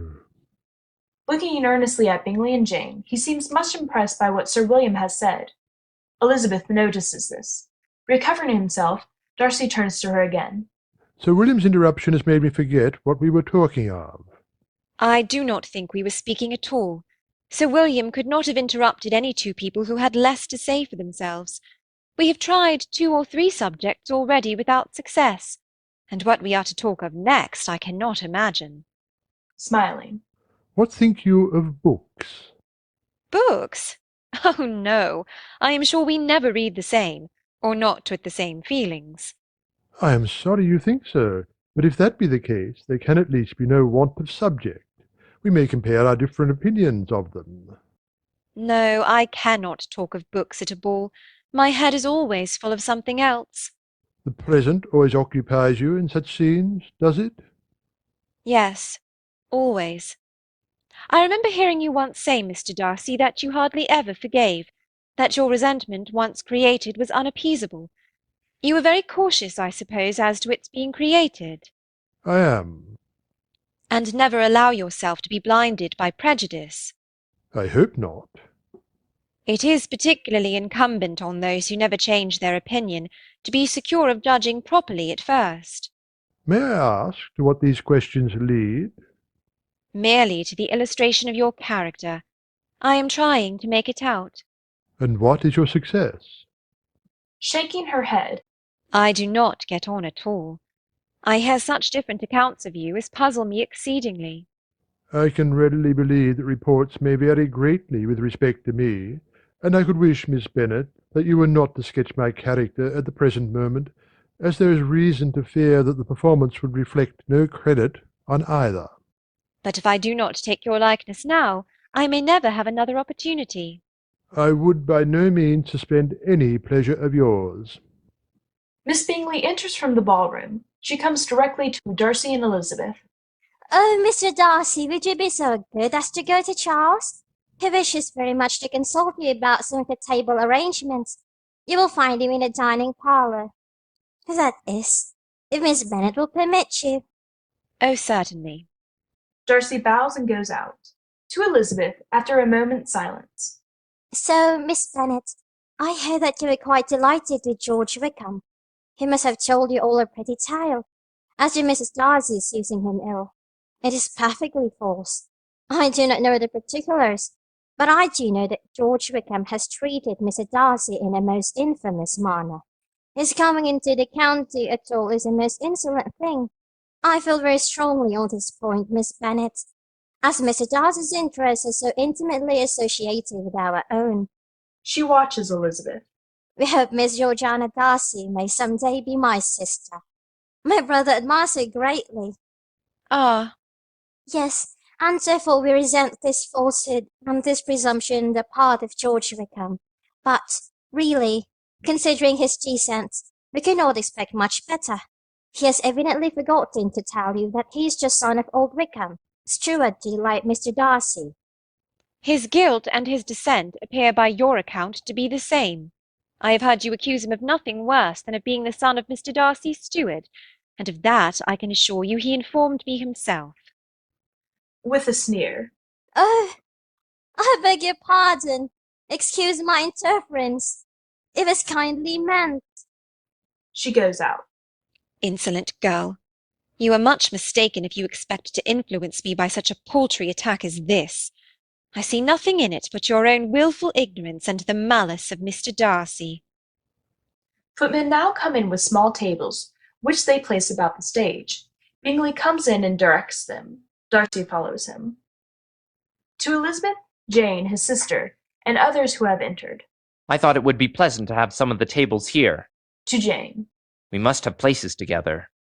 With some bustle, all seat themselves. At the table on one side are seated Darcy, Elizabeth, Bingley, and Jane. A little behind them are Miss Bingley with Colonel Forster, Charlotte Lucas with an officer. At the table on the opposite side is Mrs. Bennet with Sir William and Lady Lucas. Behind them are more tables at which other guests are seated. Entering with Denny, much excited, goes to Mrs. Bennet. Mamma, have you heard the news? Mr. Denny has just told me that the regiment is to leave Meryton and go to Brighton. Good heavens! What is to become of us, mamma? Sympathetically. Are they really going? Well, my love, it is too bad. I know how you feel. I'm sure I cried for 2 days together when Colonel Miller's regiment went away, 25 years ago. I thought I should have broken my heart. I am sure I shall break mine. Mamma, might we not all go to Brighton? Oh, if we only could! But I fear your father will not hear of it. Oh, papa is so disagreeable. I am sure a little sea bathing would set me up forever. Wouldn't it, Mr. Denny? Surely, Miss Lydia. Oh, you must manage it in some way. They move off and take their places at one of the tables. Looking after them. Well, Lady Lucas, it is hard for a lively young girl like my Lydia to be cooped up in a place where there is so little going on. However, looking at Bingley and Jane, we are not likely to have it so very dull in the future. In a loud whisper to Lady Lucas. You know what I mean. Nudging her and laughing. Jane and Bingley. Ah, indeed. With importance in a still louder tone. Oh, yes, it is quite settled. Such a charming young man, and Netherfield only 3 miles from Longbourn. And Jane's marrying will be a fine thing for my other girls. They will be sure to meet other rich men who will fall in love with them. Who has heard the beginning of this conversation, makes a pretext to go to arrange her mother's scarf and says in low tones, "Oh, mamma, be careful, I beg. Mr. Darcy can hear you." What is Mr. Darcy to me, pray, that I should be afraid of him? I am sure we owe him no such particular civility as to be obliged to say nothing he may not like to hear. For heaven's sake, mamma, speak lower. What advantage can it be to you to offend Mr. Darcy? You will never recommend yourself to his friend by so doing. That is enough, Lizzie. I think I can take care of myself. I never knew before that it was a crime to speak to one's friend about what everybody can see plainly enough, who has eyes in his head. Turning to Sir William. Did you, Sir William? Smiling. Our friends usually have very sharp eyes for what is going on, Mrs. Bennet. Significantly. I have indeed sometimes expected that you would observe what has been going on in our household of late. Going on? What has been going on, Sir William? With an important air. It is only this, Mrs. Bennet, that Lady Lucas and myself have to ask your congratulations on our very great satisfaction in a recent engagement of our daughter Charlotte. Charlotte? Engaged? Why, Who in the world is going to marry her? Sir William draws himself up with offended dignity. Lady Lucas bridles. The gentleman whom my daughter has honoured with her hand is your husband's cousin, Mr. Collins. Rising in rage and amazement. Mr. Collins? Marry your Charlotte? Good Lord, Sir William, how can you tell such a story? Do you not know that Mr. Collins is going to marry my Lizzie? Or one of my other girls? Well, really, Mrs. Bennet. What I have told you is quite true. Nevertheless, Mrs. Bennet, the whole matter was settled before Mr. Collins returned to Hunsford. I am sorry we are not to receive your good wishes. Oh, but you are, Sir William. Charlotte has already told me all about her engagement, and we shall be most happy to welcome her as a cousin. Mollified and with gallantry. Thank you, Miss Elizabeth. I am sure other congratulations will shortly be in order. He glances significantly at Darcy. Elizabeth draws herself up. Sir William, smiling, makes a little bow, then turns to the table, where he and Lady Lucas busy themselves with their supper. To Elizabeth. So Charlotte has told you, has she? I don't believe a word of it. Oh, mamma. I'm sure Mr. Collins has been taken in. Well, I trust they will never be happy together, and I hope the match will be broken off. Mamma! Turning on Elizabeth in a rage. And you are the cause of this whole mischief, Lizzie. I think I have been barbarously used by you all. While this conversation has been going on, the other guests have been taking their supper. Colonel Forster now rises with a glass of wine in his hand. Ladies and gentlemen. The buzz of conversation ceases. Ladies and gentlemen, I should like to propose the health of Mr. Bingley. Mr. Bingley. Mr. Bingley. Raising his glass. To Mr. Bingley, may the pleasure which he has given us all tonight be but a foretaste of the future happiness which he will both receive and give in this community. Mr. Bingley. Colonel Forster. Mr. Bingley. Mr. Bingley. Mr. Bingley. All drink as Bingley bows. Rising. And may I be allowed to still further express the sentiments of this community by proposing another toast in which I am sure you will all join me with enthusiasm? Raising his glass. To the Master of Netherfield, may he retain that title from his present fortunate youth to his future green and honoured old age. Drinking. Mr. Bingley. Sir William. Mr. Bingley. Rising. Ladies and gentlemen, friends. Hear, hear. I really cannot tell you how much I am touched by the very kind words of Colonel Forster and Sir William, and I only wish that I deserved them. Indeed you do. Embarrassed and looking towards Darcy, who, with folded arms, is staring at the ceiling. No, I do not. I did not like to speak of such a painful thing on an occasion like this, and so I have told no one of the fact that I am about to leave Netherfield. Leave Netherfield? Oh. Still more ill at ease. Yes, it is a very sudden decision, but important interests have made it necessary for me to leave Netherfield. But only for a time, Mr. Bingley. Let us hope it will only be a temporary separation. Why, surely, Mr. Bingley, you will be back again very soon. No. I am afraid my returning at all is extremely uncertain. In fact, I expect to leave Netherfield permanently. Great consternation. Jane looks down. Elizabeth looks at Darcy. Miss Bingley has a triumphant smile. Oh, my dear Mr. Bingley. This is indeed a calamity. To Elizabeth. Good Lord, Lizzie. Poor Jane, what? Oh, hush, mamma. Looks again at Darcy, who remains perfectly calm throughout this commotion. This time the sight of him seems to make Bingley somewhat angry, and he pulls himself together and speaks in a firmer tone and in a more cheerful manner. But my friends, nobody knows what may happen. We shall undoubtedly all meet again sometime, and meanwhile you must not let what I have said spoil your pleasure. The music is now heard again in the ballroom. There is the music. We must have another dance together. There is a general movement among the guests. Those at the back of the room begin to go into the ballroom. To Jane, Colonel Forster, and others near him. Let us make up a set here. I think there will be room. Capital idea. The footmen remove the tables. Oh, yes, capital. with meaning to Darcy. Do not you think so, Mr. Darcy? Darcy bows stiffly, without speaking. Miss Bingley may have the pleasure. She bows, looks daggers at Darcy, and takes her place in the dance. To Jane. Miss Bennet, will you grant me the happiness? Darcy gives him a look which Elizabeth sees. The final happiness of my stay at Netherfield. Curtsies, a tremor in her voice. Thank you. They begin to form a set with Miss Bingley and Colonel Forster, Lydia, and Denny. Crossing to Elizabeth. May I have the honour, Miss Elizabeth? Looking at him with frank hauteur. Thank you, Mr. Darcy. I am indisposed. Darcy bows, reddens, and crosses to the other side of the room. The music begins. Amid embarrassed astonishment, Sir William and Charlotte Lucas fill the quadrille set. As the dance commences, Elizabeth and Darcy, standing at either side of the dancers, exchange a glance of keenest pride and prejudice. End of Act 2.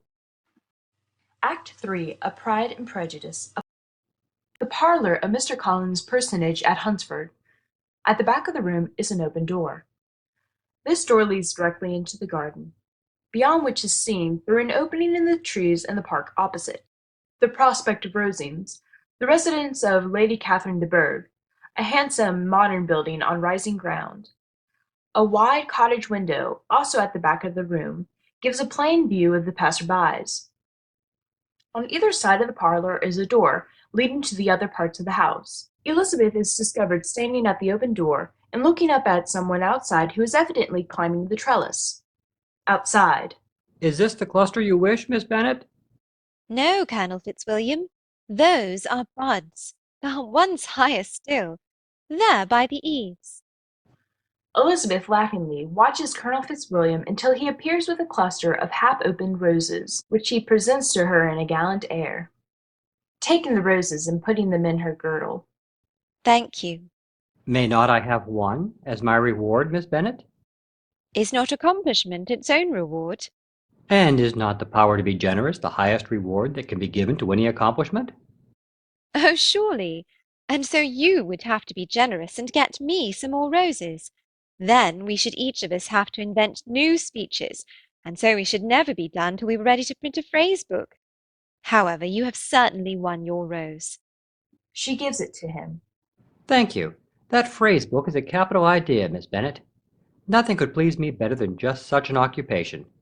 It would really be a charity, for Darcy is such a dull fellow these days that really I don't know what to do with myself. But we should hardly have the time for such a project. You say that you and Mr. Darcy are to leave Lady Catherine on Saturday. Yes, if Darcy doesn't put it off again.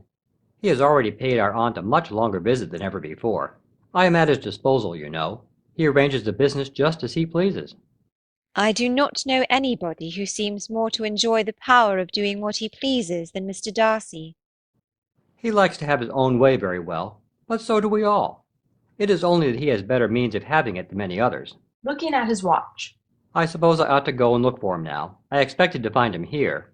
With a meaning smile. As not unfrequently happens. But since he is not, he probably expects me to meet him at the crossroads. I imagine your cousin brought you down with him chiefly for the sake of having somebody at his disposal. I wonder he does not marry to secure a lasting convenience of that kind. But perhaps his sister does as well for the present, and as she is under his sole care, he may do what he likes with her. No, that is an advantage which he must share with me. I am joined with him in the guardianship of Miss Darcy. Are you indeed? And pray, what sort of guardian do you make? Does your charge give you much trouble? Young ladies of her age are sometimes a little difficult to manage, and if she has the true Darcy spirit, she may like to have her own way.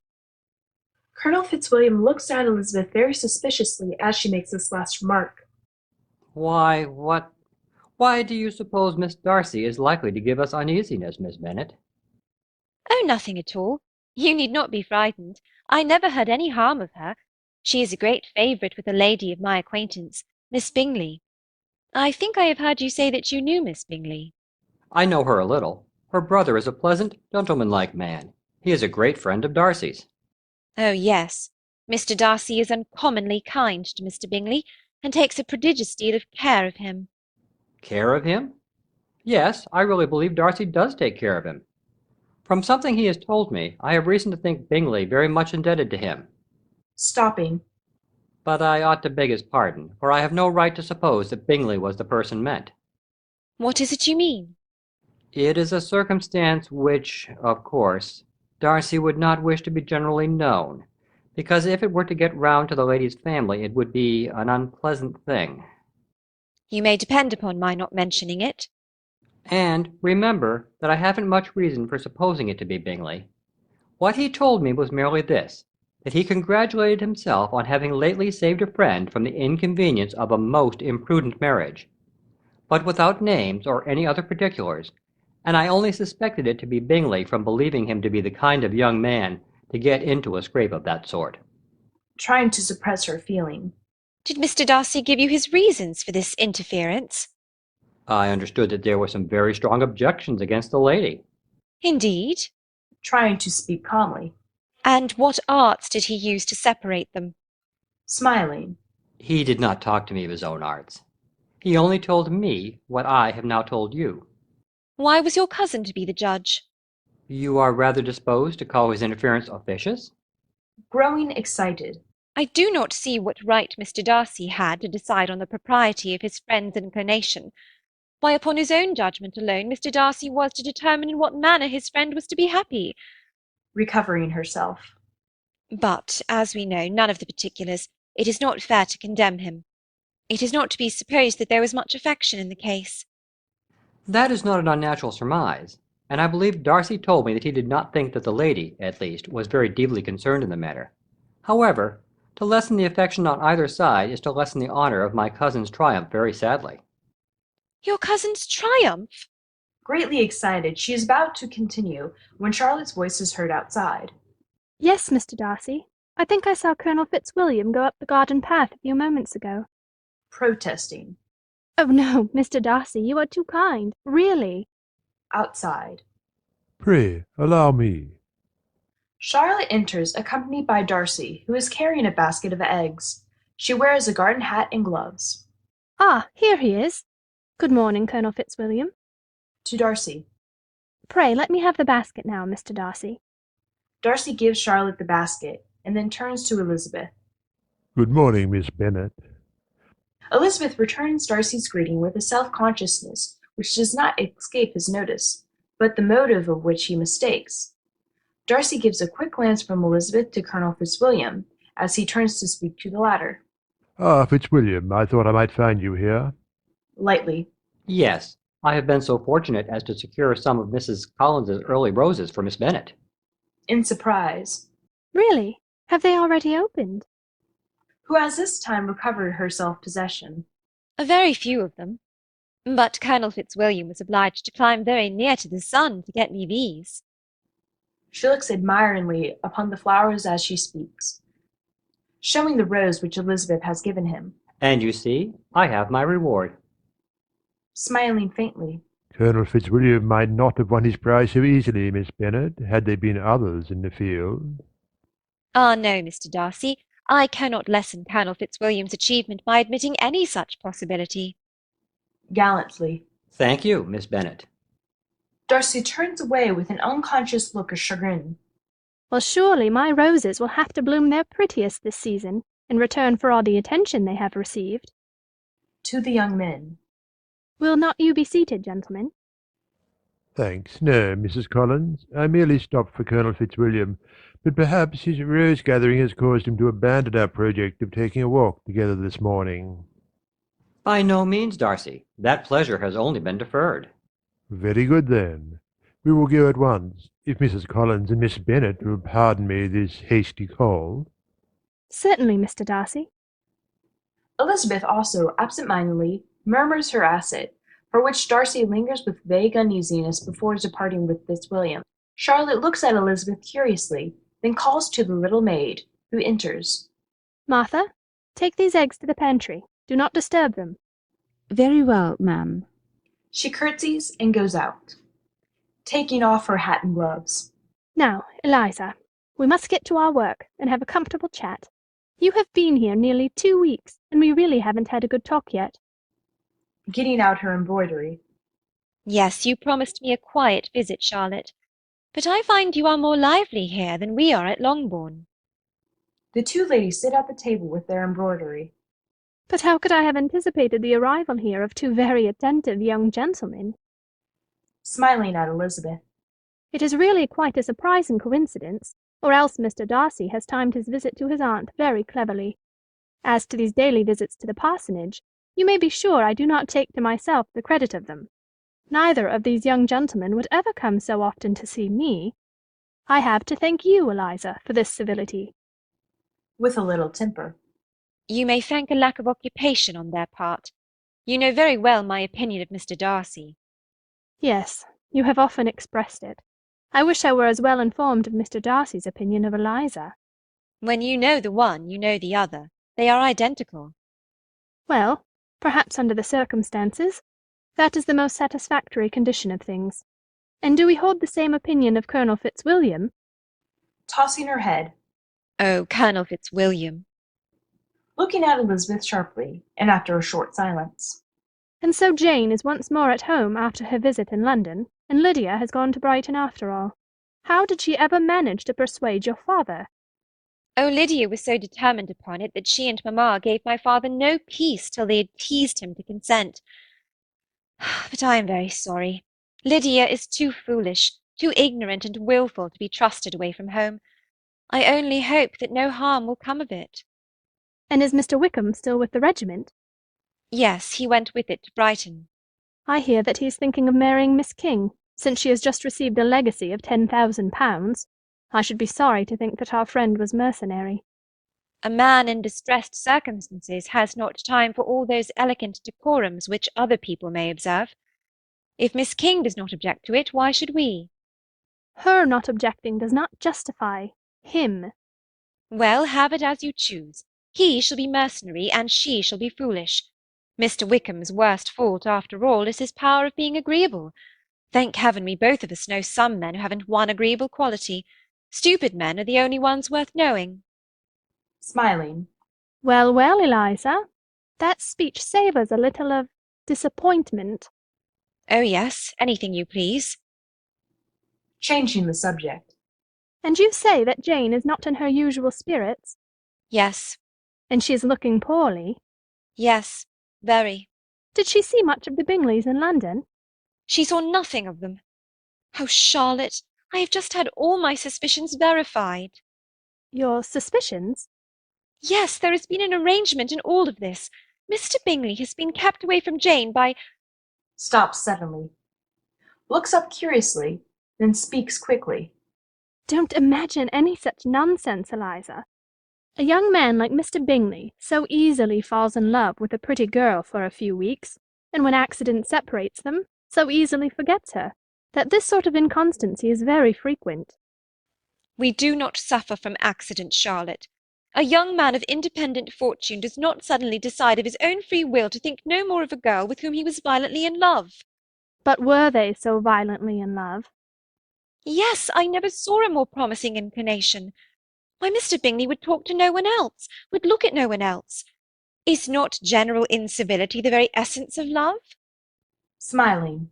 It is usually a good test. But if Jane did not return his affection— It really did not seem to me that there was anything violent in Jane's attitude. I could never see that she showed any extreme affection for Bingley. Well, I know that Jane was very much in love with him, and that she showed her affection as much as her nature would allow. If Bingley didn't see it, he must have been a simpleton. No, the real trouble was that Jane didn't see him often enough, perhaps, to make her understand his character. Oh, if Jane were married to Bingley tomorrow, I should think she had as good a chance of happiness as if she were studying him for a 12-month. It is far better to know as little as possible of the person with whom you are to pass your life. Demurely. In some cases that is undoubtedly true. Appears at the garden door.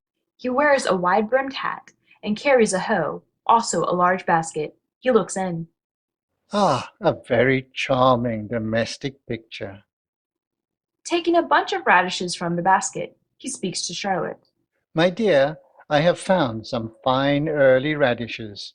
I thought it would be a graceful attention on your part to send some of these to Miss de Bourgh.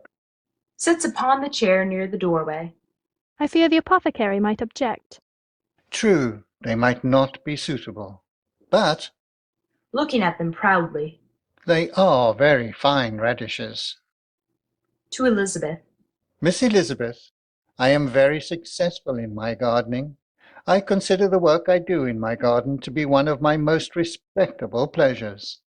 Lady Catherine is always ready to encourage me in it, and my dear Charlotte is ever willing that I should leave her side for the sake of this healthful exercise. Looking at the radishes again. It is indeed a pity that Miss de Bourgh is not well enough to enjoy them. My dear Charlotte has doubtless told you, Miss Elizabeth, of the alliance which is in prospect between Miss de Bourgh and Mr. Darcy. This extreme delicacy of constitution would seem to be the only bar to their happiness. Yes, Charlotte has told me that Mr. Bourgh is sickly. She will make Mr. Darcy a very proper wife. Charlotte looks anxiously at Mr. Collins as Elizabeth says this, but he is gazing out the door and does not seem to notice the remark. I hope you are pleased with Kent, Miss Elizabeth. Very much, Mr. Collins. I do not think the kingdom can boast a grander scene than the one now spread before our eyes. Pointing. This garden, that park with rosings in the distance. Do not you think, my dear Charlotte, is most fortunately placed, Miss Elizabeth? Most fortunately, Mr. Collins. And when you have seen Lady Catherine, you will be more deeply impressed, I am sure. We can hardly expect her to call upon you. This illness of Miss de Bourgh would prevent it, and in any case it would be an act of extreme condescension on her part. But I am quite confident that you will receive an invitation to drink tea of a Sunday evening with her, after Mr. Darcy and his cousin are gone, of course. And we may later have an invitation to dinner, although I would not for the world arouse in you false hopes which may be shattered. Enters in great excitement. Oh, Mrs. Collins, Lady Catherine's carriage is turning into the lane, and she is in it. Rising in great excitement. Lady Catherine, at this hour? What amazing condescension! He turns in a helpless manner to Charlotte. But, my dear, I am quite unprepared. My habiliments, I would not be wanting in respect. What shall I do? Hurriedly putting up her work and giving her hat and gloves to the maid. Go make yourself ready, Mr. Collins. We will do the same. Charlotte pushes Collins gently towards the door. Yes, yes, but this implement. He holds out the hoe. Give it to Martha. Mr. Collins hastily gives the hoe to the maid and then goes out. He instantly returns, however, and again appeals in distressed tones to his wife, holding out the basket. And these radishes, my dear? Martha, take the radishes from Mr. Collins. Yes, ma'am. The maid tries to hold at once basket, hoe, hat, and gloves, as she stands in the corner, open-mouthed. Again emerging from the door. Do not make yourself uneasy about your own apparel, Miss Elizabeth. Lady Catherine is far from requiring that elegance in us which becomes herself and daughter. Oh, do go, Mr. Collins. Lady Catherine will be here in an instant. She shuts the door on Mr. Collins, greatly amused at all this excitement. Are you going to make any change in your dress, Charlotte? Do you wish me to do so? Well, Eliza, if you wouldn't mind, I should like you to put on your sprigged muslin. In spite of what Mr. Collins says, I know it would please him. I have no time to change. Is my cap straight? Oh, here she is. To the maid, who stands staring with her arms full. Why, Martha, are you still there? Go! Go! She bustles the maid out of one door, then runs to the other, calling her husband. Mr. Collins! Mr. Collins! She then rushes into the garden, followed immediately by Mr. Collins in the same state of excitement. Elizabeth, as she looks after them, is convulsed with laughter. So at last, her high and only mightiness. No tremors, Elizabeth. Now is the time for all your courage. She runs laughing out of the room. Sounds are heard, and Lady Catherine appears escorted up the path by Charlotte and Collins. As she reaches the door, "You keep too many hens here, Mrs. Collins. There is just a certain number which are profitable. Beyond that, there is waste." Lady Catherine sits on the sofa. "A clergyman's wife should set an example of thrift. You should have asked my advice." Mrs. Collins will in the future regulate her poultry yard according to your directions, Lady Catherine, if you will be so condescending as to give them. Yes, thank you, Lady Catherine. Will your ladyship not take some refreshment? Oh, yes. Let me fetch you a cup of tea? "No, no, I wish nothing." To Mr. Collins. "But you may go, Mr. Collins, and see if Jones is walking the horses up and down. I do not trust Jones." With great pleasure, your ladyship. Mr. Collins goes out. To Charlotte. "I thought you had a visitor, Mrs. Collins." Yes, your ladyship, I have. It is my friend, Miss Elizabeth Bennet. She is a cousin of Mr. Collins, and a neighbour of ours in Hertfordshire. "I have heard about her. Fitzwilliam says she is a very genteel, pretty kind of girl." Indeed she is, Lady Catherine. "Well, where is she?" She has gone to make a little change in her dress, before presenting herself to your ladyship. "Very proper, very proper." I am delighted to hear that Mr. Berg is better, Lady Catherine. "Yes, thank you. She is very greatly improved." After a slight pause, with impatience. "Well, Miss Bennet takes her time." I am sure she will be here in a moment. Elizabeth enters. Oh, here she is. Presenting Elizabeth. Lady Catherine, Miss Elizabeth Bennet. Elizabeth curtsies. Without leaving her seat, looks Elizabeth over from head to foot. "Oh, how do you do, Miss Bennet? You are younger than I thought." Smiling. Indeed? "You know my nephew, Mr. Darcy?" Yes, I met him in Hertfordshire. "And you know Colonel Fitzwilliam?" I have only met Colonel Fitzwilliam since coming here. "Humph. Has your governess left you?" My sisters and I have never had a governess, madam." "No governess? I never heard of such a thing. Your mother must have been quite a slave to your education." "I assure you she was not, Lady Catherine." "Then who taught you? Without a governess, you must have been neglected." "Such of us as wished to learn never wanted the means, madam."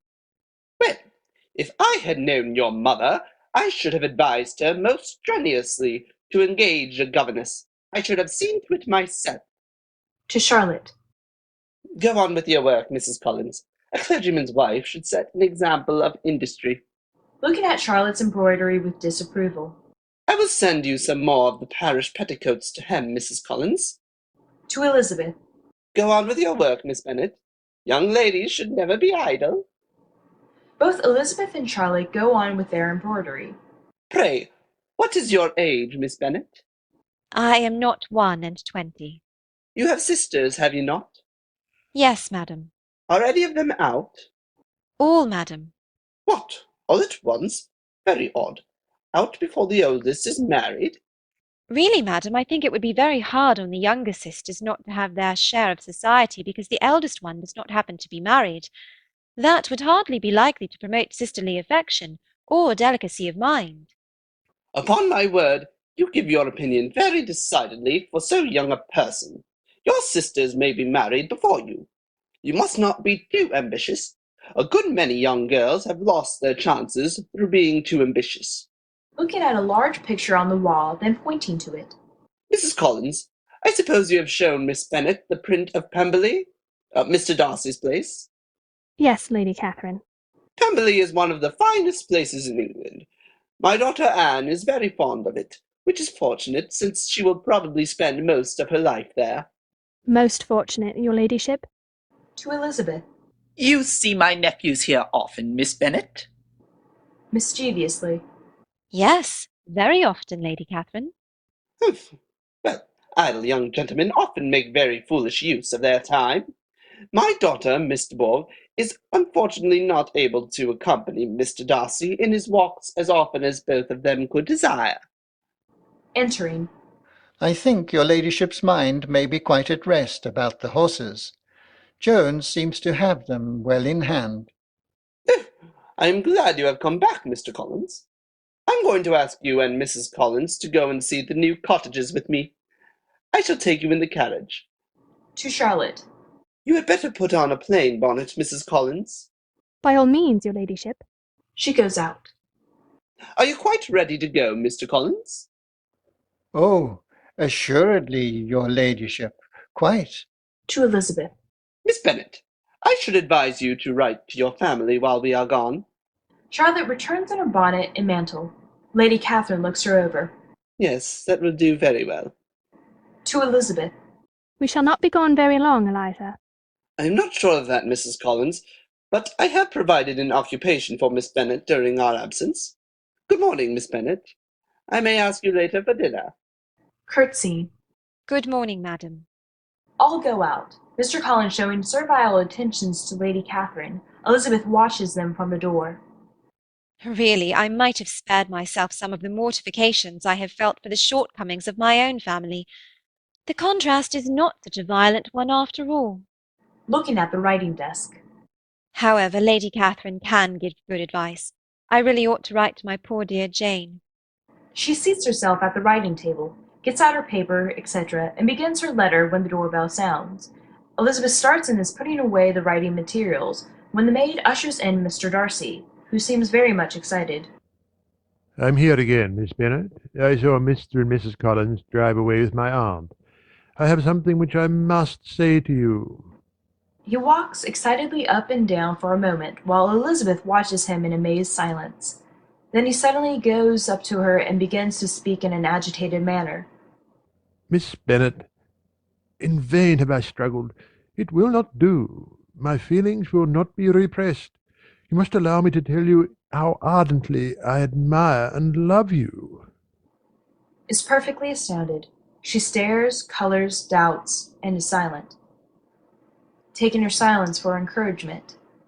Miss Bennet, I can well understand your own astonishment at this declaration, for I am amazed at myself.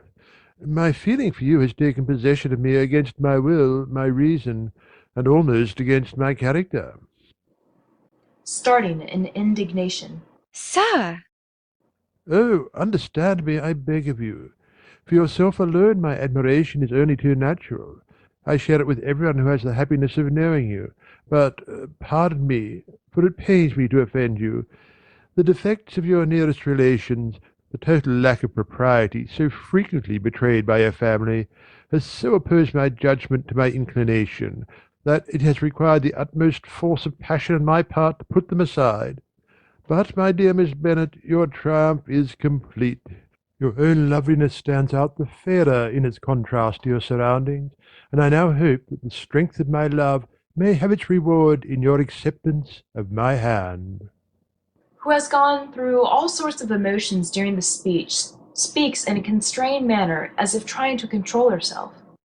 Mr. Darcy, in such cases as this, it is, I believe, the established mode to express a sense of obligation for the sentiments avowed, however unequally they may be returned. If I could feel gratitude, I would now thank you. But I cannot. I have never desired your good opinion, and you have certainly bestowed it most unwillingly. Leaning against the mantelpiece, hears her words with no less resentment than surprise. After a little he speaks in a voice of forced calmness. And that is all the reply which I am to have the honour of expecting? I might perhaps wish to be informed why, with so little endeavour at civility, I am thus rejected, but it is of small importance. I might as well inquire why, with so evident a design of insulting me, you chose to tell me that you liked me against your will, your reason, and even against your character. Was not this some excuse for incivility, if I was uncivil? I very clearly explained that the objection which appealed to my reason applied entirely to your family, and in no respect to yourself. I am a part of my family, Mr. Darcy, and allow me to say that, since I have had the opportunity of comparing my relations with your own, the contrast is not so marked as I had been led to suppose. Darcy starts. But aside from all questions of either feeling or family, Do you think any consideration would tempt me to accept the man who has been the means of ruining, perhaps forever, the happiness of a most beloved sister, and involving her in misery of the acutest kind? Darcy looks at her with a smile of incredulity. Can you deny that you have done this?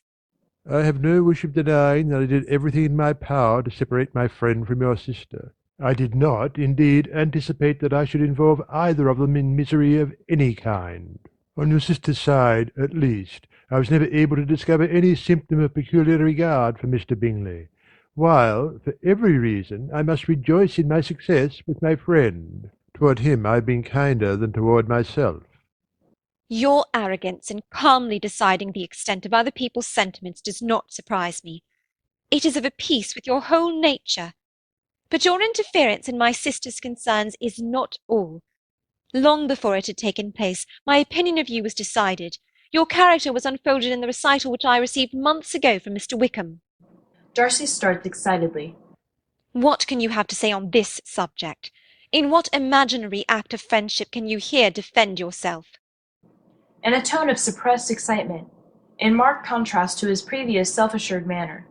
You take an eager interest in that gentleman. Who that knows what his misfortunes have been can help feeling an interest in him? His misfortunes?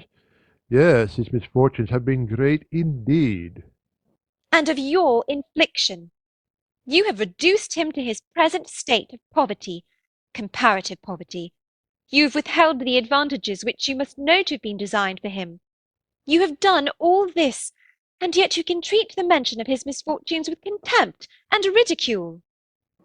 Walking up and down the room with quick steps. And this is your opinion of me? This is the estimation in which you hold me?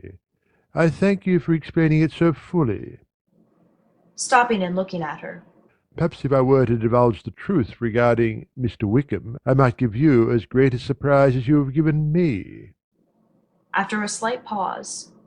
I do not care to go into particulars, but in justice to myself, I must tell you that the man whom you consider a martyr is a profligate with the most vicious propensities, a man who should never have entered your home, for his presence there is a constant source of danger. Mr. Darcy! I am ready to give you the full proofs of all I have said, Miss Bennet, whenever you may so desire, although I would gladly forget all the miserable circumstances myself, and no obligation less than the present should induce me to unfold them to any human being. Your judgment in the matter of my sister's happiness has given me a gauge by which I can measure your fairness to a man who has been so unfortunate as to offend you. My faith in Mr. Wickham is unshaken. Looking at Elizabeth in indignation, and by a great effort governing himself. I shall take what you have said, Miss Bennet, as a reflection on my judgment alone, otherwise my veracity would be at stake, and this, I am sure, you did not intend. Indeed, I understand your whole position perfectly. I have erred in the manner of my declaration. Your bitter accusations might have been suppressed had I concealed my struggles. It is my own fault. I have wounded your pride. I should have flattered you into the belief that I was impelled by inclination, by reason, by reflection, by everything. The disguise of every sort is my abhorrence.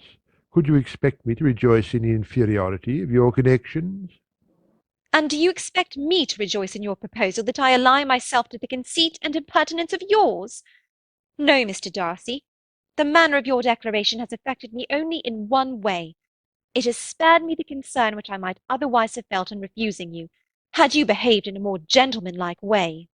Darcy starts. You could not, however, have made me the offer of your hand in any possible way that would have tempted me to accept it. Darcy looks at her with an expression of mortified amazement. I had not known you a month before I felt that you were the last man in the world with whom I could ever be prevailed upon to marry. You have said quite enough, madame. I quite comprehend your feelings, and have now only to be ashamed of what my own have been. Forgive me for having taken up so much of your time, and accept my best wishes for your health and happiness. Darcy hastily leaves the room, sinking into a chair, then getting up and walking excitedly about the room. To insult my family! To think I was ready to fall on my knees in gratitude for his condescension! To calmly dispose of Jane's happiness! Stopping in her walk with a half-amused smile. And yet, really to be in love with me despite of every obstacle. throwing herself again into the chair, half laughing, half crying. Oh, Jane, Jane, I wish you were here. Enters with a letter. Here is a letter, miss. The express has just brought it. A letter? For me? Yes, miss. She gives Elizabeth the letter, curtsies, and goes out. Looking at the letter. Why, it is from Jane. What can be the matter? She opens the letter hurriedly and reads. Dearest Lizzie, I have bad news for you, and it cannot be delayed. An express came to us last night from Colonel Forster. He told us that Lydia had run away from Brighton with one of his officers. To own the truth, with Wickham! Oh, Wickham! Going on with the letter. He first thought they had gone to Scotland. But, oh, Lizzie, it is far worse than that.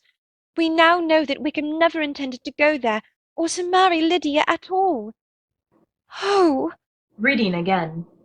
Colonel Forster has been here to-day. He says Wickham is not a man to be trusted. He has left Brighton terribly in debt, and his record is bad in every way. Oh, Lizzie, our distress is very great. My father is going to London with Colonel Forster instantly to try to discover the fugitives. It is hard to ask you to shorten your visit, but we are in such distress that— Darting from her seat. Oh, where is the express? I must write. No, I must go. Oh, Lydia! And Wickham! I must go at once. I must send someone for a carriage. She rushes to the garden door, calling. Martha! Martha, the express! Suddenly she calls again. Oh, Colonel Fitzwilliam, is that you? Appearing in the garden. What is the matter, Miss Bennet? Oh, Colonel Fitzwilliam, the express. Or can you get me a carriage? I have had bad news from home.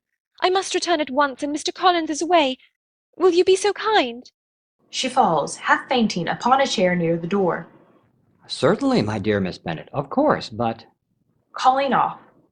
Darcy, don't wait for me. I can't join you now. Miss Bennet is in distress. Entering. Miss Bennet! Good God! What is the matter? Miss Bennet has just had bad news from home. She wishes to return and desires a carriage. In a decided tone. Do you go for the carriage, Fitzwilliam? Get one from the stables. Fitzwilliam hesitates. Go. I will remain with Miss Bennet. Fitzwilliam goes out. To Elizabeth very gently. Shall I call the maid, Miss Bennet? A glass of wine. Shall I get it for you? You are very ill. Hardly able to speak. No, I thank you. There is nothing the matter with me. I am quite well. I am only distressed by some dreadful news which I have just received from Longbourn.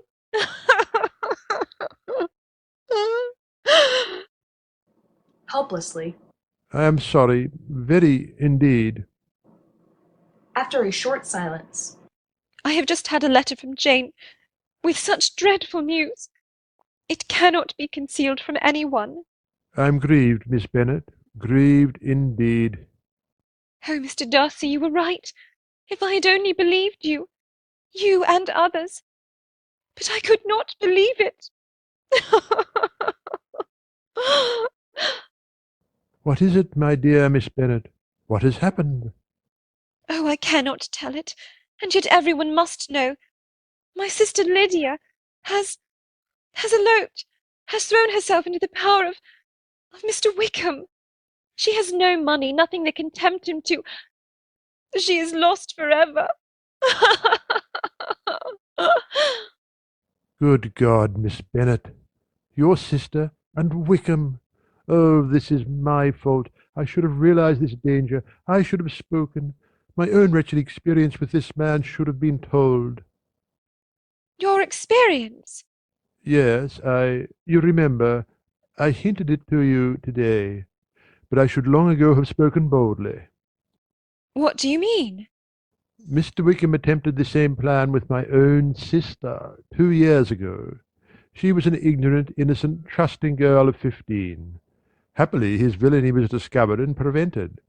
But oh, I should have told you. Had his character been known, this could not have happened. You tried to tell me, Mr. Darcy. Everybody has tried to warn me. But I could not believe it, and now it is too late. Too late! Let us hope not. Is what you've told me certain? Absolutely certain? Oh, yes, they left Brighton together on Sunday night. They are certainly not gone to Scotland. And what has been done or attempted to recover your sister? My father has gone to London. He will beg my Uncle Gardiner's assistance. But nothing can be done.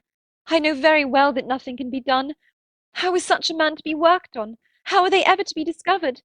I have not the smallest hope. It is all horrible. Miss Bennet, I have made a wretched mistake in all this. Would to heaven that anything could be said or done on my part that might make you reparation or offer consolation to such distress. Elizabeth sinks sobbing into a chair while Darcy walks up and down in deep thought. In a moment a carriage is heard outside, then voices. Looking out. Mr. and Mrs. Collins are returning. What would you wish me to do? Oh, I do not know. I do not know. Returning to Elizabeth, speaks quickly and in deep concern. You really wish to return home at once? Rising from her chair. Oh, yes. Yes, at once. Reaching her hand to him appealingly. Take me home, Mr. Darcy. Take me home.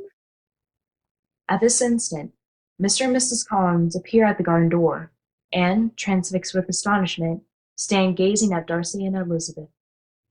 End of Act 3. Act 4. Lawn and shrubbery at Longbourn. Mrs. Bennet is seated in a garden chair with pillows at her back. She has an umbrella over her head. Near her stands a table on which are bottles, dishes, etc. She wears a big cap and is gowned in a widely flowing, flowered chamber robe, over which is fashioned a shawl. Across her knees is a lap robe. Her entire get-up is grotesque and laughable. About her hover the housekeeper, Hill and Jane. Dear mamma, do try and take some of this nice gruel. You will be ill if you do not eat something. Yes, do, I beg of you, madame, now that you are once more in the air. If you will only take some food, you will feel much better. How can I feel better? I must be ill. It is all very well for the rest of you, now that this disgrace has been brought upon me. But if I had been able to carry my point, if I could have gone to Brighton with all my family, this would never have happened. But poor dear Lydia had nobody to take care of her. Oh, that villainous Wickham!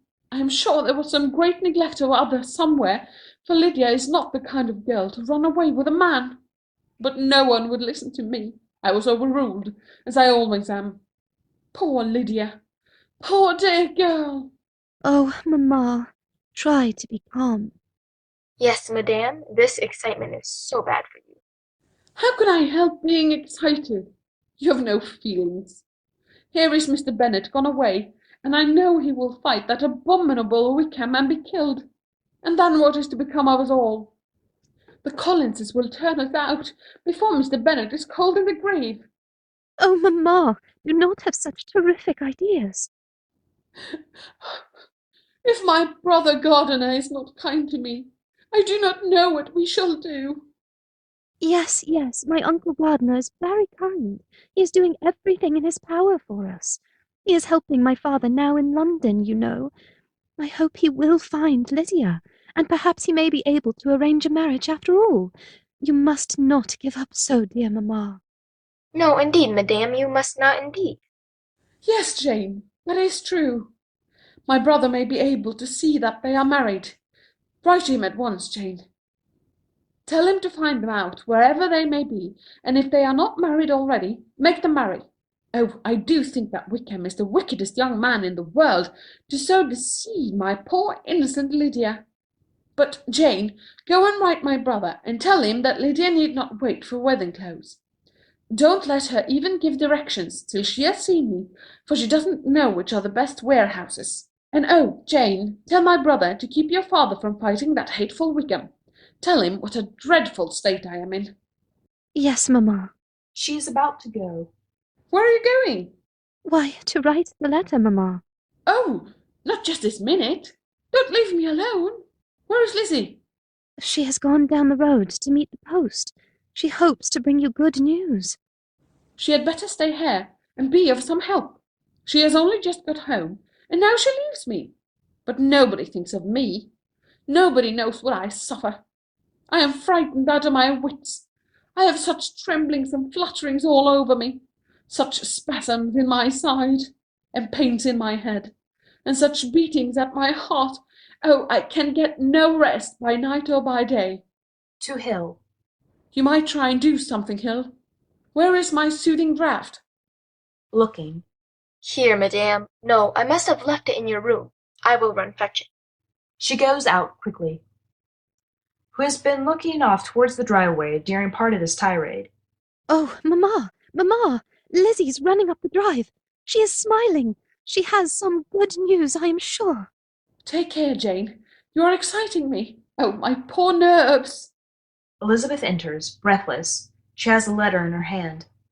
Oh, good news! Good news, Jane! Mamma! They are married! Oh, Lizzie! Lizzie! You're sure, Lizzie? Don't excite me. You're sure? Half laughing, half crying. Oh, yes, 'tis certain. My dear Aunt Gardner has written me all about it. They are really married. Oh, how good my uncle is! Mwah! She kisses the letter. Oh, Jane! Oh, Lizzie! My dear, dear Lydia! She's really married. I shall see her again. Oh, my good, kind brother! But how did it happen, Lizzie? Yes, tell us all about it. Let me read it. She reaches for the letter. Keeping the letter. No, I will tell you. Well, my father and my uncle succeeded in finding Lydia. My aunt does not tell me just how it was done. Triumphantly. And your father found that they were married after all. I told him. No, mamma, they were not married, and they had no idea of being married, but my father and uncle insisted upon it. They took Lydia away at once to my aunt's house, and from there they were married only yesterday at St. Clement's Church. St. Clement's! Fine! My dear good uncle has arranged to have all Mr. Wickham's debts paid, and my father is to settle an allowance on Lydia. But where are they? What are they going to do? My father is coming home at once. He may be here at any moment. At first he would not consent to let Lydia and Wickham come to us, but my aunt and uncle urged it, and my father knew how anxious mamma would be, and so they are coming here too. At once? Yes, directly, today. Oh, my dear Lydia, how I long to see her, and to see my dear Wickham too. But the clothes, the wedding clothes! I must write to my sister Gardiner about them directly. She tries to get out of the chair. Oh, Mamma, there is plenty of time for that. Well, perhaps so. My dear, dear Lydia, how merry we shall all be together. I am so happy. Lydia married. She is Mrs. Wickham. How well it sounds. My dear Jane, I must see about the clothes. We will settle with your father about money later. Oh, I am in such a flutter. Here comes Hill. Hill enters with the bottle. My dear Hill, have you heard the news? Miss Lydia is married and is coming home directly. Indeed. Yes, you shall all have a bowl of punch to make merry for her wedding, and I am going into the house to write about the clothes. Jane, who is going with her. No, Jane, you stay where you are. I know what I am about. Come, Hill. Think of it. Mrs. Wickham. She goes out, leaning on Hill's arm, leaving Jane and Elizabeth together. Oh, Lizzie, how relieved and happy we should be. Is it not wonderful? Are you sure it is true? Have you told us all? Yes, Jane, it is true. They are really married, and for this we are to be thankful. In spite of Lydia's folly and Wickham's wretched character, we are to rejoice. How strange it is! Hey-ho! Putting out her hand for the letter which Elizabeth still carries. May not I read the letter, Lizzie? No, not now, dear. My aunt has some queer notions in her head. Later, perhaps. After a pause. I am very sorry now that in my agitation I told Mr. Darcy about this wretched affair. Now that it has come out so well, he need never have known anything about it, and it would have saved me a great deal of mortification. But how would you ever have explained things to Charlotte and Mr. Collins without his help? Mr. Darcy made everything so smooth and plausible for your sudden departure. Yes, that is true. Really, Lizzie, I think I shall have to take up the cudgels in Mr. Darcy's defence. His kindness to you has quite won my heart. and his amazing proposal was certainly a most flattering compliment. Why can you see no good in Mr. Darcy, Lizzie? You were always so full of excuses for Wickham, though it is true his open and delightful manners deceived us all. Yes, there certainly was some great mismanagement in the education of those two young men. One has all the goodness, and the other all the appearance of it. I never thought Mr. Darcy so deficient in the appearance of it as you did, and he certainly could hardly have had the friends he has, if he did not possess some good qualities. Lizzie, have you heard that Mr. Bingley is back in Netherfield? Oh, Jane, no! When did he come? Have you seen him? No, I hardly expect to see him. Yes, you will, if he has returned. Suddenly clasping her hands. Oh, I understand. Kissing her. My darling Jane, you are going to be very happy. Lizzie, dear, don't. That is all over now. And, besides, I don't want to be happy unless you can be too. Oh, 40 Mr. Bingleys won't make me happy. Till I have your disposition, I can never have happiness. No, let me shift for myself. Perhaps, if I have very good luck, I may meet with another Mr. Collins in time. Entering. Mr. Bennet has returned, madam, and is looking for you. Papa returned! Where is he, Harris? Looking off. There he comes! Papa! They run to meet Mr. Bennet, and, bringing him in, seat him in a garden chair, one on either side of him. Papa, tell us all about it. Quickly, quickly. Are they really married, Papa? Yes, that misfortune is well settled on them. They are married fast enough. And where are they? When will they be here? I should say they would be here directly. I didn't care to travel with them, but they are not far behind, only just far enough to keep out of the dust of my post-chaise. Dear Papa, how you must have suffered. Say nothing of that. Who should suffer but myself? It has been my own doing, and I ought to feel it. You must not be too severe upon yourself. You may well warn me against such an evil. No, Lizzie, let me once in my life feel how much I have been to blame. The impression will pass away soon enough. But, Papa, how did you persuade them to marry? I didn't persuade them. I haven't the means. It is all your uncle's doing. He has managed to buy Wickham for us. Oh, dear good uncle! Looking at Jane quizzically. But there are two things that I want very much to know. One is how much money your uncle has laid down to bring it about, and the other, how am I ever to pay him? But my uncle did not do it all. No, Papa, my Aunt Gardiner has written me that you are to give Lydia an allowance. Yes, 100 a year.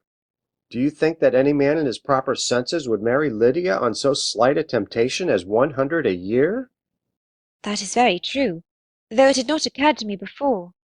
Oh, it must be my uncle's doings. Generous man! I'm afraid he has distressed himself. A small sum could not do all this. No, Wickham's a fool if he takes Lydia for a farthing less than £10,000. I should be sorry to think so ill of him in the very beginning of our relationship. £10,000! Heavens forbid! How is half such a sum to be repaid?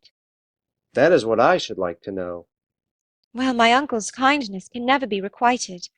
If such goodness as his does not make Lydia miserable, then she will never deserve to be happy. Laughter and voices are heard outside. Surely I hear voices. Looking off. Why, they have come. See, Papa, Jane, there are Lydia and Wickham. Yes, here they are. I will go to the library. I can receive their congratulations later. You know I am prodigiously fond of Wickham, Lizzie. I defy even Sir William Lucas himself to produce a more valuable son-in-law. He goes out. I must run and tell Mamma. She is just starting when Wickham and Lydia enter. They are in travelling guests and are followed by servants, bringing all sorts of bandboxes, wraps, and parcels. They come in with the utmost unconcern and no shadow of shame. Well, Jane, well, Lizzie, here we are.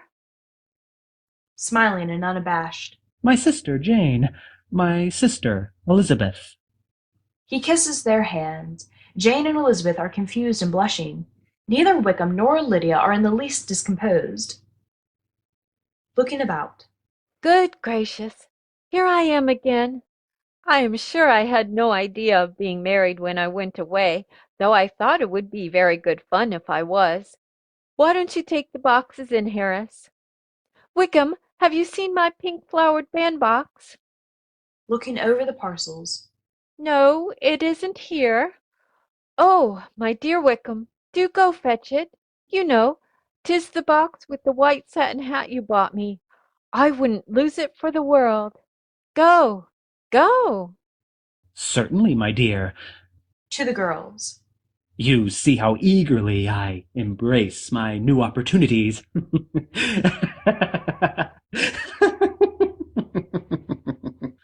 He runs out, laughing. To Elizabeth and Jane. Oh, girls, I am dying to give you an account of my wedding. I think there cannot be too little said on that subject. La, you are so strange. But Jane wants to hear, I know. Anyway, I want to tell you. Well, there was such a fuss. My aunt was preaching and talking away to me all the time I was dressing, just as if she was reading a sermon. I didn't hear one word in 10 of it all. I was thinking of my dear Wickham. I longed to know whether he would be married in his blue coat.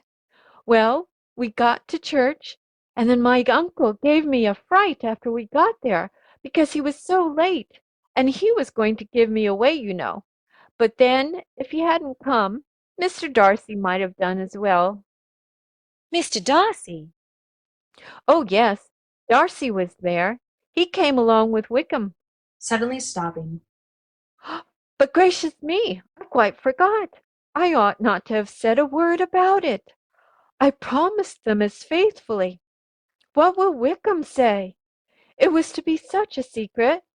If it was to be a secret, Lydia, say not another word on the subject. We shall ask you no questions. Elizabeth looks most anxiously, but says nothing. Thank you, for if you did, I should certainly tell you all, and then Wickham would be angry. She sees Mrs. Bennet, who enters with a great excitement from the house. Oh, there is Mamma. They rush into each other's arms. Wickham returns at about the same time. Oh, my dear, dear Lydia. To Wickham with an affectionate warmth. My dear Wickham. They also embrace. Oh, Mamma, aren't you glad to see us? Wickham turns and talks to Jane and Elizabeth. Do all the people hereabouts know that I am married? I was afraid they might not, and so I let my hand just rest on the window frame outside the carriage, so that everybody could see my wedding ring, and then I bowed and smiled like everything. You may be sure, my dear, that everybody will rejoice with us in our good luck. Your marriage is a great compensation to me after all my disappointment about Jane and Lizzie. I do not blame Jane, for she would have got Mr. Bingley if she could. But Lizzie, oh, Lydia, it is very hard to think she might now have been Mrs. Collins. But how about your clothes? Oh, I have a lot already. You may be sure I would not forget them. But you didn't know the best warehouses. Well, never mind. We will see to that later. Now you must all come in and have dinner. You must be famished. Come, girls. Come, my dear Wickham. They all go towards the house, and at the door Lydia pushes Jane back. Ah, Jane, I take your place now. I go first, because I am a married woman. They all go into the house. After a pause, Harris's voice is heard outside. Will not you come into the house, madam? Entering, followed by Harris. No, I prefer to remain here. Tell Miss Elizabeth Bennet that a lady wishes to see her at once. Remember, I cannot be kept waiting. Yes, madam. He bows and goes out. She looks about her in a sniff, then deliberately seats herself in the big garden chair with the umbrella over it. She mutters to herself from time to time and taps her foot impatiently. Sufferable impudence! Conceited little minx! She shall have a piece of my mind. Elizabeth comes to her from the house, without moving. Miss Bennet, You could be at no loss to understand the reason of my journey hither. Your own heart, your own conscience, must tell you why I come. Indeed, you are mistaken, madam. I am not at all able to account for the honour of seeing you here. Miss Bennet, you ought to know that I am not to be trifled with. I have just been told that Miss Elizabeth Bennet, would in all likelihood be soon married to my nephew, Mr. Darcy. Though I know it to be a scandalous falsehood, I instantly resolved on setting off for this place that I might make my sentiments known to you. If you believed it impossible to be true, I wonder you took the trouble of coming so far. What could your ladyship propose by it? At once to insist upon having such a report universally contradicted. Your coming to Longbourn to see me and my family will be rather a confirmation of it, if indeed such a report is in existence. If! Do you then pretend to be ignorant of it? Do you not know that such a report is spread about? I never heard that it was. And can you likewise declare that there is no foundation for it? Your ladyship may ask questions which I shall not choose to answer. This is not to be borne. Miss Bennet, I insist upon being satisfied. Has my nephew made you an offer of marriage? Your ladyship has declared it to be impossible. It ought to be so. But your arts and allurements may have made him forget what he owes to himself and to all his family. You may have drawn him in. If I have, I shall be the last person to confess it. Miss Bennet, do you know who I am? I have not been accustomed to such language as this. I am Mr. Darcy's own aunt, and am entitled to know all his dearest concerns. But you are not entitled to know mine. Let me be rightly understood. This match can never take place. No, never. Mr. Darcy is engaged to my daughter. Now, what have you got to say? Only this, that if it is so, you can have no reason to suppose Mr. Darcy will make an offer to me. Hesitating. The engagement between them is of a peculiar kind. While in their cradles, my sister and I planned their union. Do you pay no regard to the wishes of his friends? Do not you see that honour, decorum, nay, interest, forbid you marrying my nephew? Yes, interest, Miss Bennet, for you will be slighted and despised by everyone connected with him. These are heavy misfortunes, but the wife of Mr. Darcy must have such extraordinary sources of happiness that she could have no cause to repine. Obstinate, headstrong girl! Tell me once for all, are you engaged to my nephew? Hesitates, then firmly. I am not. Relieved. And will you promise me never to enter into such an engagement? I will make no promise of the kind. Miss Bennet, I am shocked and astonished. I shall not go away until you have given me the assurance I require. And I certainly shall never give it. I must beg, therefore, to be importuned no further on the subject. In a fury, but trying to speak calmly. Not so hasty, if you please. I had hoped to spare you this last humiliation, but your insolence forbids it. I am no stranger to the particulars of your sister's infamous elopement. I know all. The young man's marrying her was a patched-up business at the expense of my nephew. Elizabeth starts violently. Oh, you needn't start, miss. Nobody knows about the whole affair better than you. But I don't wonder you blush to find yourself discovered. You used your arts well. My nephew must have spent full £5,000 or £6,000 to save your family from disgrace. I should think that such generosity might appeal a little to your gratitude and your sense of decency. Amazed. Oh, madam, It is quite useless to protest. I have my facts from the best authority. Heaven knows Darcy has reason enough to keep away from Wickham's flirtations and entanglements, but that is a family affair. However, you have managed to get mixed up in them again to the extent of £5,000. But that is not enough. You want to make this shameless girl my nephew's sister, and the son of his father's steward his brother. Heaven and earth! Are the shades of Pemberley thus to be polluted? Madam, you have insulted me in every possible manner. I must beg to return to the house. This is beyond endurance. Selfish girl! You are then resolved to have him? Lady Catherine, I have nothing further to say. Rising from her chair. Very well. I shall now know how to act. Do not imagine your ambition will be gratified. Depend upon it, I shall carry my point. Going. I take no leave of you, Miss Bennet. You deserve no such attention. You will see what it is to rouse my displeasure. Lady Catherine goes out. Sinking upon the garden seat, overwhelmed. Can it be possible? Do we owe all this to Darcy? Oh, it is intolerable. She puts her hands over her face in an abandonment of grief. Is heard outside calling. Lizzie! Lizzie! She enters, and on seeing her sister rushes to her. Lizzie, dear, what is it? Is there any new trouble? Throwing her arms about her sister. Oh, Jane! Jane! Yes, there is no end of trouble. Lady Catherine has been here. Lady Catherine? Yes, yes, and she says that... Oh, Jane! Tell me, Lizzie. She says it was Darcy who paid all the money to Wickham. It was Darcy saved us. And she says I persuaded him. I ensnared him, and she has insulted me. My dear, dear Lizzie, there must be some mistake. It was my good uncle who... No, no, Jane, it must be true. I can put things together now. My aunt's hint was in the letter. You know I did not want to show it to you. Then what Lydia let fall, and her fear of Wickham's anger.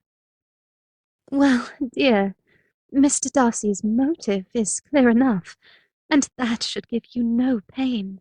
You are mistaken. I know his motive. He feels that he is responsible because he was silent about Wickham's true character.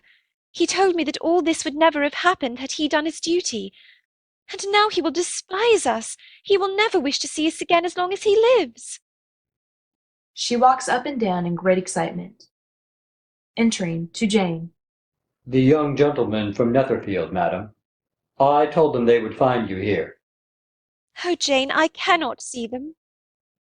She tries to run away, but before she can escape, Bingley enters, all smiles, followed by Darcy, who looks very much troubled and excited. They are both in riding dress. Darcy carries the whip. Shaking hands.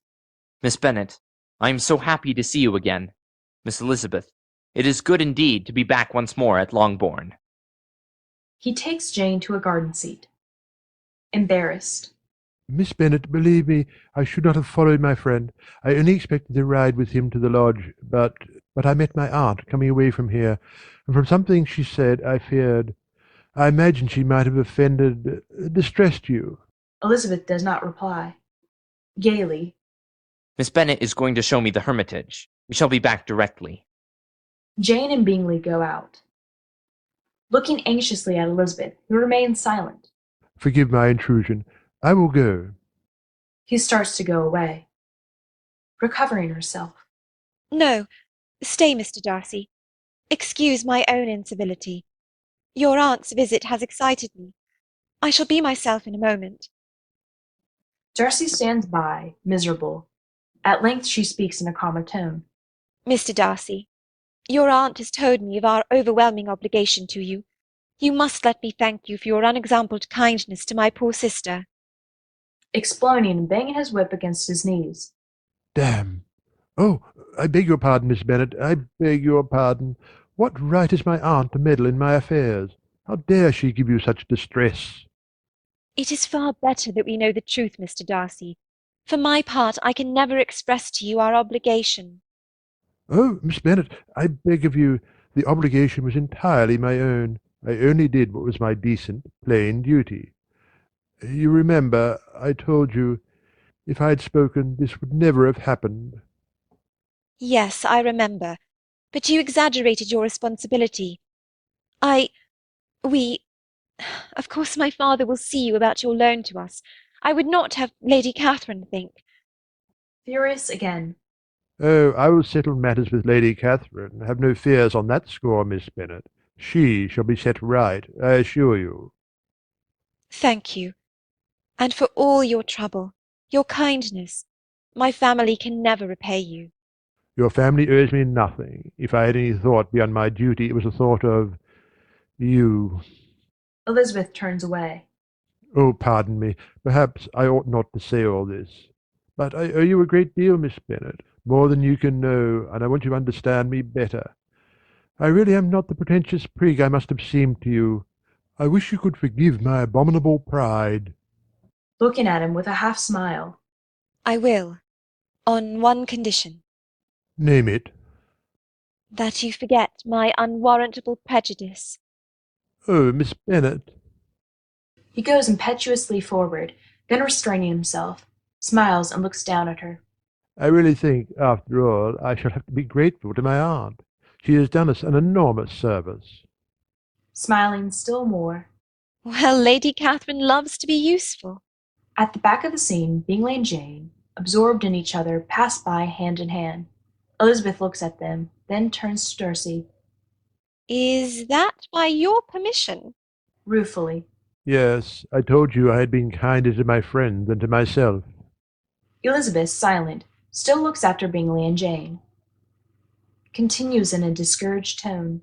Well, I deserve it. It is my own fault. My selfish conceit has wounded you past help. Every sentiment of your nature has felt it, seen it. Demurely. But one sentiment, they say, is blind. Stunned. Miss Bennet. Elizabeth looks up at him. He rushes towards her.